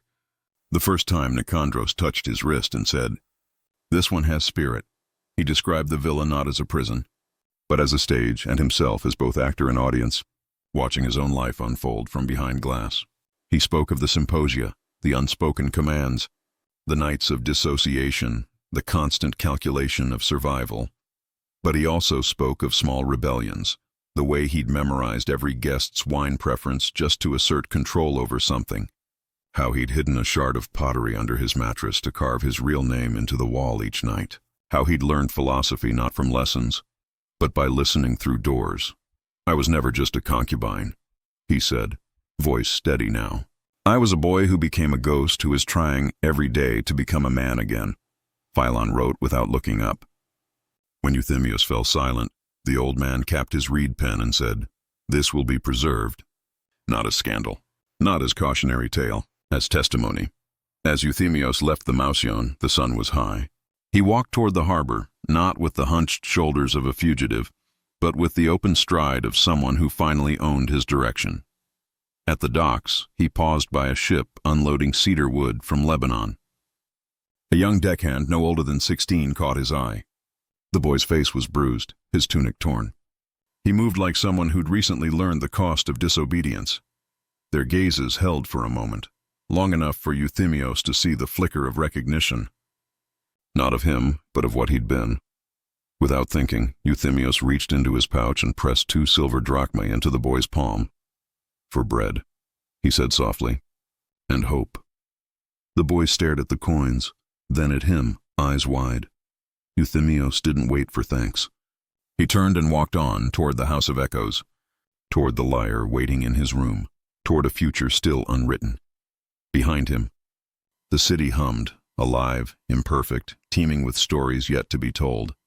And somewhere in that chorus, his voice was finally rising, not as echo, but as song. The secret life of men in ancient Greece. Sleepy history story continued. The Nile breeze carried the scent of lotus blossoms and wet papyrus as Euthymios walked the shaded lanes of Alexandria's Mausion district. His sandals whispered against limestone, still warm from the afternoon sun. In his satchel rested the wax tablet Philon the archivist had given him, a record of his testimony, sealed with red clay and stamped with the library's owl sigil. It was not freedom, not yet, but it was proof. Proof that he had existed, that he had spoken, that someone had listened. He had begun calling himself Euthymios again, not loudly, not publicly, but in the quiet spaces between breaths, in the way he signed his name on the inn's guest ledger, in the soft hum of his own voice as he tuned his lyre each morning.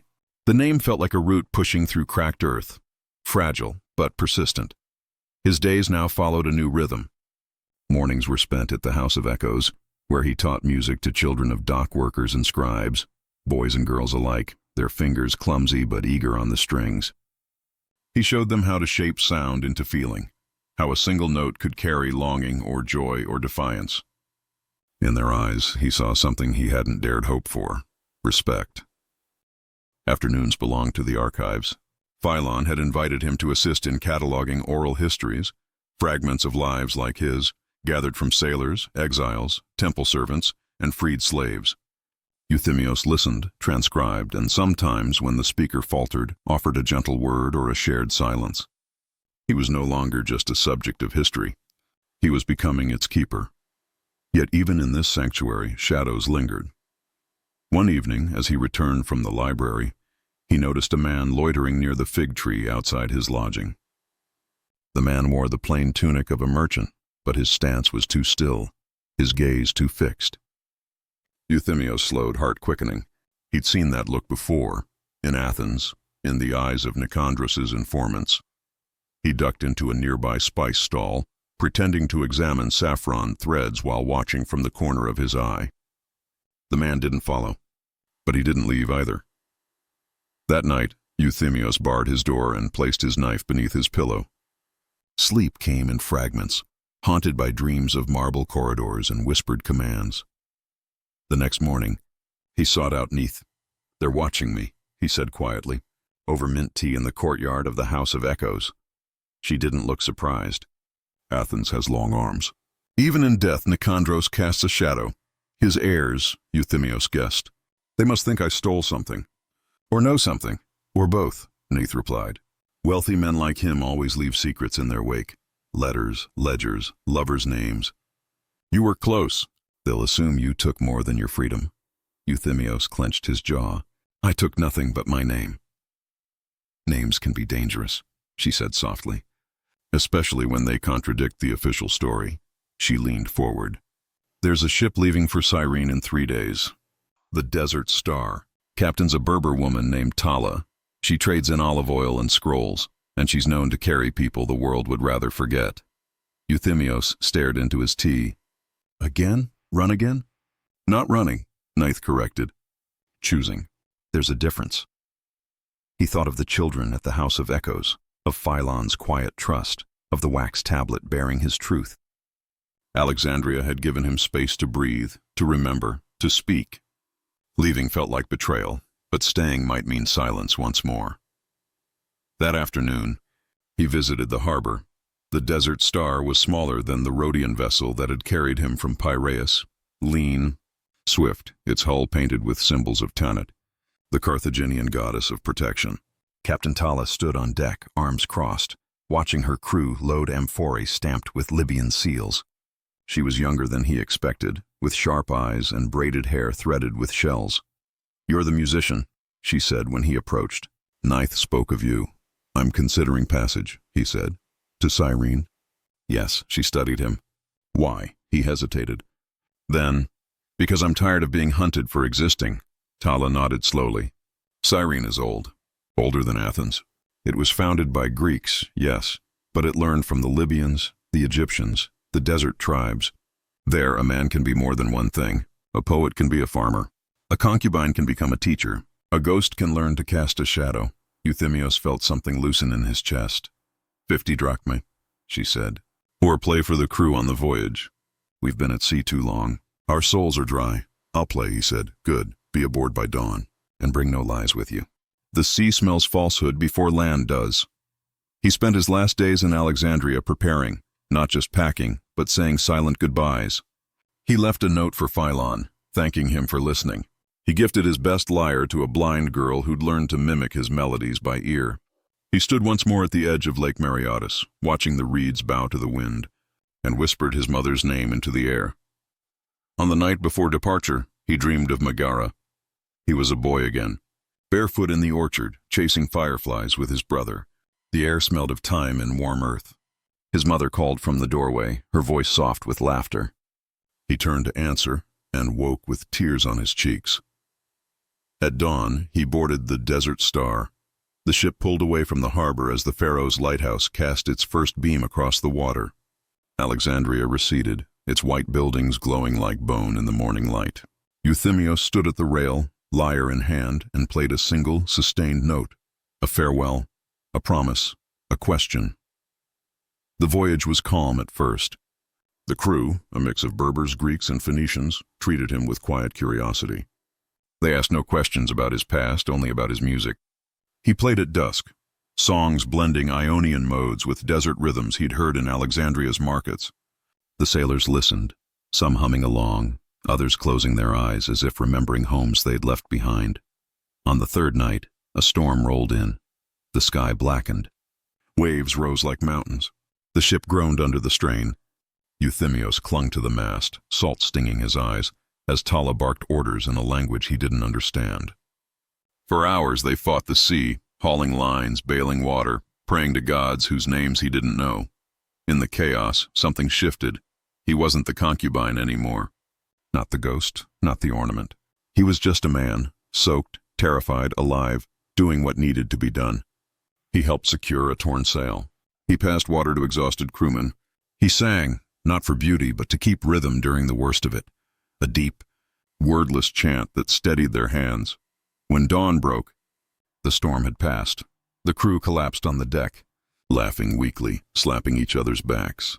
Tala approached Euthimios, her face streaked with salt and soot. "You're not just a musician," she said. "No," he admitted. "Not anymore." She handed him a cup of warm barley water. "Good. Cyrene needs men who can do more than one thing." They sighted land on the seventh day. Cyrene rose from the plateau like a mirage. White temples nestled among green hills. Terraced farms spilling down slopes. The scent of silphium, a rare herb grown only here, carried on the wind. It was a city of layers, like Alexandria, but older, quieter, as if it had already made peace with its contradictions. Tala helped him ashore. "There's a school near the Temple of Apollo," she said. "They teach music, rhetoric, even medicine. The headmaster is a former slave from Syracuse. He doesn't care where you've been, only what you can offer." Euthimios nodded. "Thank you." She gripped his forearm, a warrior's farewell. "Don't hide your scars. They're part of your song." He walked into the city with nothing but his lyre, his knife, and the wax tablet from Alexandria tucked in his belt. The school was real. The headmaster, a man named Damon, listened without judgment as Euthimios spoke of Athens, of Nicandros, of the House of Echoes. When Euthimios finished, Damon simply said, "Can you teach a child to find their voice?" "Yes. Then you have a place here." Weeks passed. Euthimios taught in a sunlit courtyard shaded by olive trees. His students were sons and daughters of farmers, priests, even freed slaves. He taught them not just scales and modes, but how music could carry truth when words failed. He told them stories, not of gods, but of ordinary people who endured, who resisted, who remembered. One afternoon, a letter arrived from Alexandria. It was from Philon. The archivist wrote that Euthimios' testimony had been copied and added to a new collection titled Voices from the Margins. "Your words," Philon wrote, "have sparked debate among scholars. Some call them dangerous, others call them necessary. All agree they cannot be ignored." Euthimios read the letter 3 times, then tucked it into his satchel beside the wax tablet. That evening, as he walked home through the hills, he paused at a ridge overlooking the city. The sun dipped below the horizon, painting the sky in hues of saffron and violet. Somewhere below, a flute played, a student practicing, perhaps, or a shepherd calling his flock. He thought of the young deckhand in Alexandria, the one he'd given coins to. Had the boy found safety? Had he too begun to rewrite his story? Euthimios sat on a flat stone and opened his lyre case. He began to compose a new piece, not a lament, not a celebration, but something in between. A song of becoming, of scars that speak, of names reclaimed. As his fingers moved over the strings, the wind carried the melody down into the city, weaving through streets and courtyards, past temples and markets, into the ears of those who might one day need to hear it. He did not know what came next. But for the first time, the unknown felt not like a threat, but like a beginning. The Secret Life of Men in Ancient Greece, Sleepy History Story, continued. Cyrene clung to the Libyan plateau like a memory refusing to fade. Its white stone temples gleamed under a sun that burned with desert clarity, and its terraced fields spilled down slopes fragrant with silphium, the rare herb that gave the city its wealth and its mythic scent. Here time moved differently, slower, deeper, as if the land itself remembered older gods, older truths. Euthymios had been teaching at Damon's school for nearly 2 months. Each morning he walked the same path, past the olive grove where students practiced rhetoric beneath shaded boughs, past the fountain where girls filled amphorae while debating Sappho's verses, to the open-air courtyard where his lyre waited on a low stool of cypress wood. His students called him didaskalos, teacher, not out of formality but respect. They didn't know his past, or if they did, they chose not to speak of it. In Cyrene, a man's worth was measured not by where he'd been, but by what he offered now, and Euthymios offered music, not as ornament, but as language. He taught them that a melody could carry grief when words failed, that rhythm could steady a trembling heart, that silence between notes held as much meaning as sound. He showed them how to listen, not just with ears, but with skin, with breath, with memory. One afternoon, a new student appeared. She stood at the edge of the courtyard, barefoot, her tunic patched but clean, her dark hair braided with dried silphium flowers. She couldn't have been more than 14. Unlike the others, she carried no instrument, only a small clay flute, chipped at the mouthpiece. Damon introduced her quietly. "This is Celine. Her father was a goat herd, died last winter. She's been living with her aunt who sells herbs in the market. She says she hears songs in the wind." Euthymios studied her.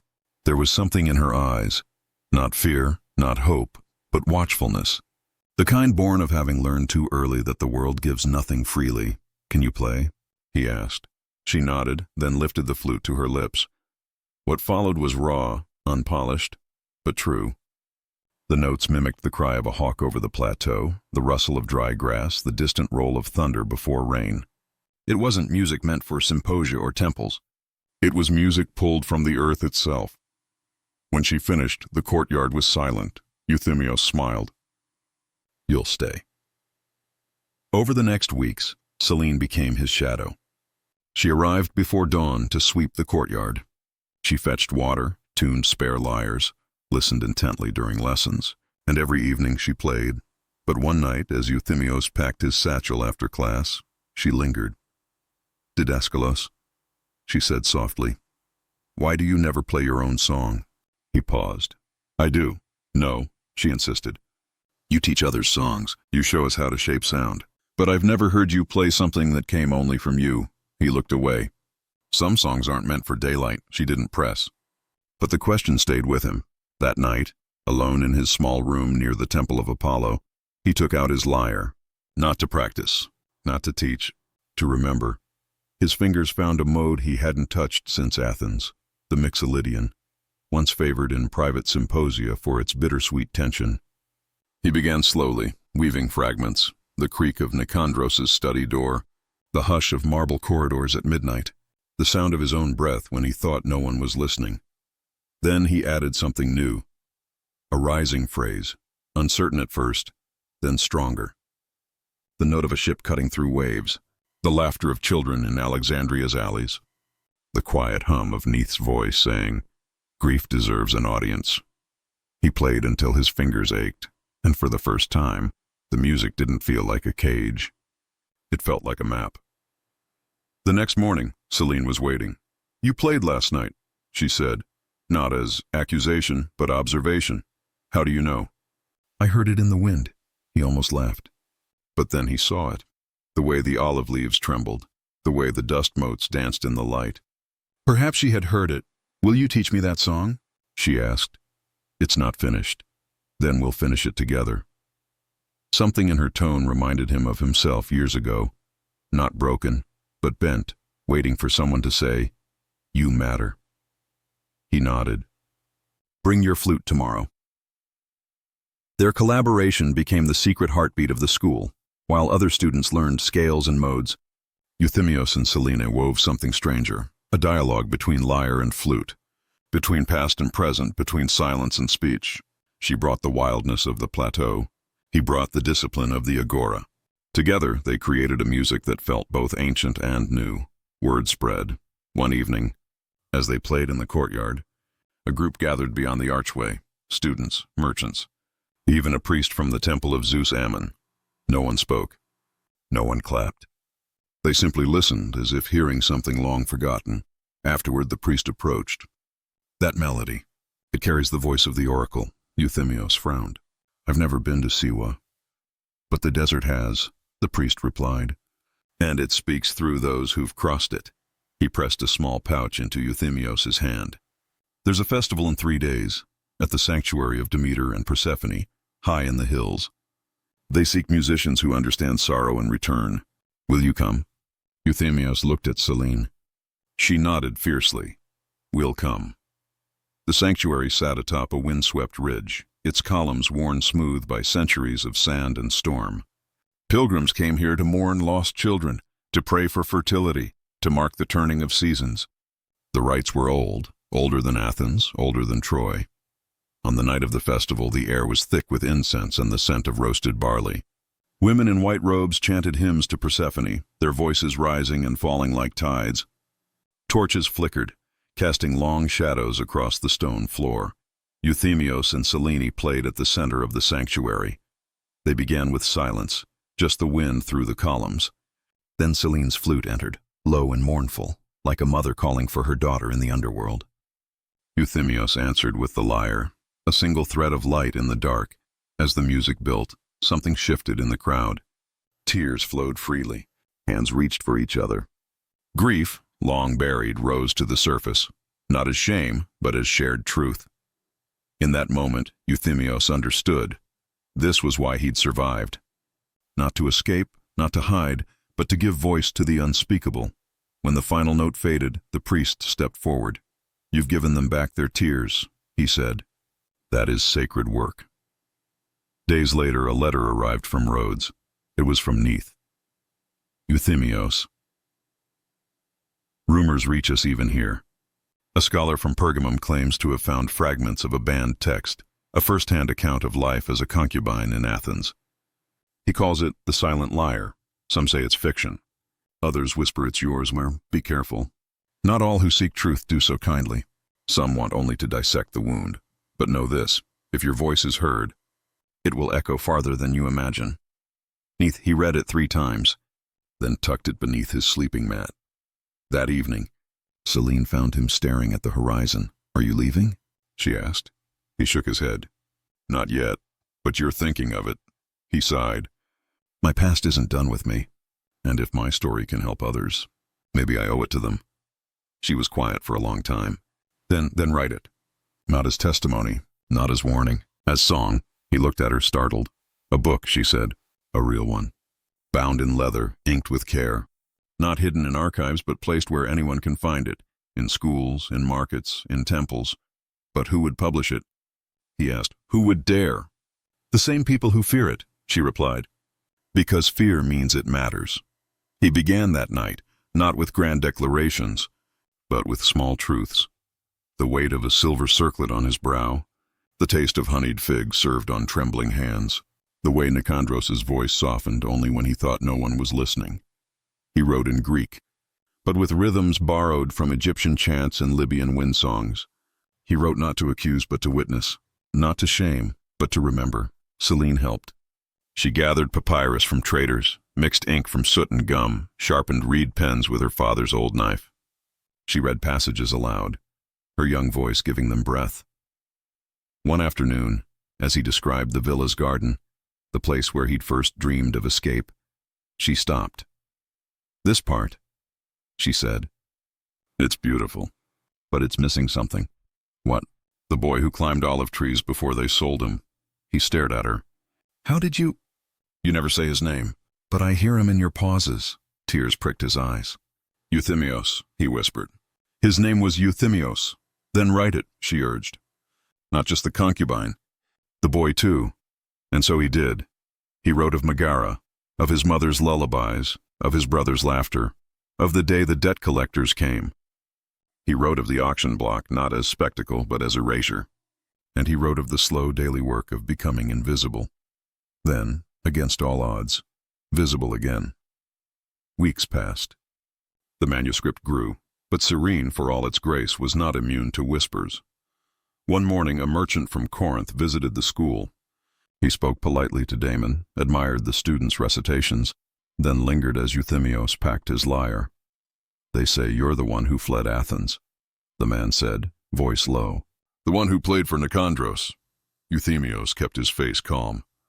Many men played liars in Athens, but few vanished the night Nicandros died.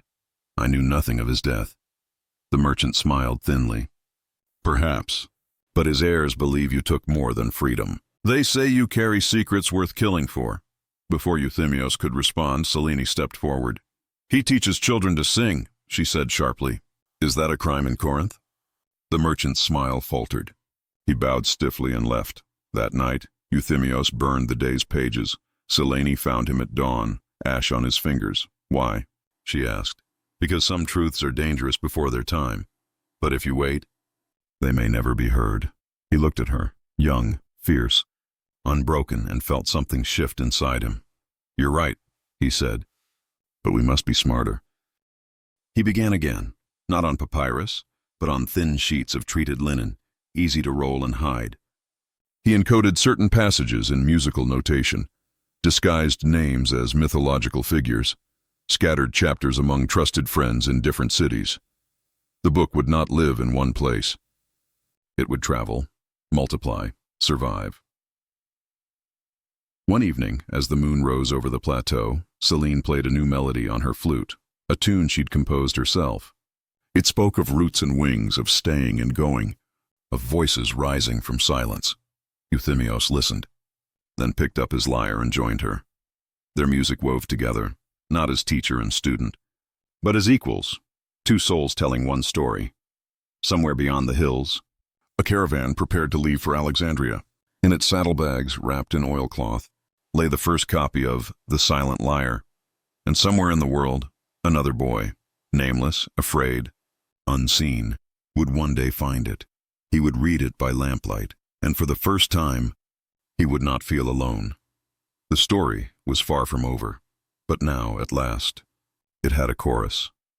The Secret Life of Men in Ancient Greece, Sleepy History Story, final chapter. Years passed. The manuscript, The Silent Lyre, did not vanish. It traveled. Copies surfaced in the libraries of Pergamum, hidden between scrolls on astronomy and medicine. A version written in Coptic appeared in a monastery near Thebes, tucked inside a commentary on the Psalms. In Rome, a freedman scribe transcribed it onto wax tablets disguised as a treatise on music theory. In distant Antioch, a woman who taught girls to read recited passages from memory beneath fig trees at dusk. No one knew who had written it. Some claimed it was fiction, a cautionary fable.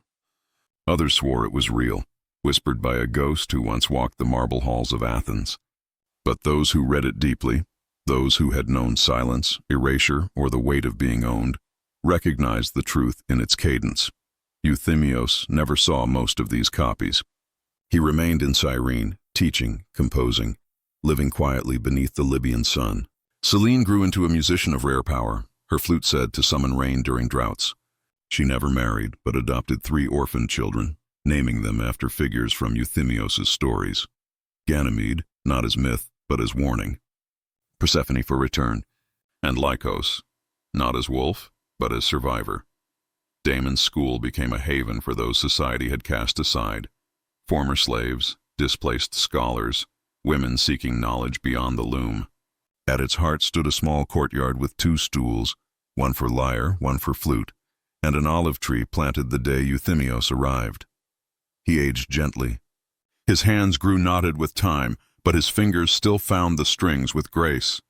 He no longer dreamed of Megara every night. Sometimes he dreamed of the sea, the desert star cutting through waves, the salt air filling his lungs like a promise kept. One spring morning, when the silphium bloomed white across the hills, a traveler came to the school. He was young, barefoot, eyes wide with exhaustion and something else, recognition. I heard you teach music, the boy said, voice trembling. And I heard you listen.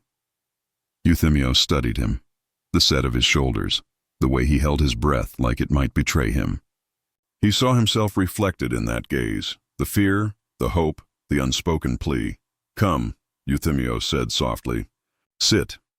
He brought water, bread, and the old lyre, the one from Athens, its wood worn smooth by years of use. He didn't ask the boy's name. Not yet. Instead, he played, not a lament, not a lesson. Just a single phrase, a melody that said, "You are safe here." The boy wept, And in that moment, Euthemios understood. His story was never meant to end. It was meant to be passed on, not as tragedy but as torchlight. He would not live forever. But as long as one person remembered what it meant to be unseen, as long as one voice rose from silence, the lyre would never fall silent. The wind moved through the olive branches, carrying the music down into the city, out across the sea, into the ears of those still learning how to speak. And somewhere, in 1,000 hidden corners of the world, another boy picked up a flute and began to play.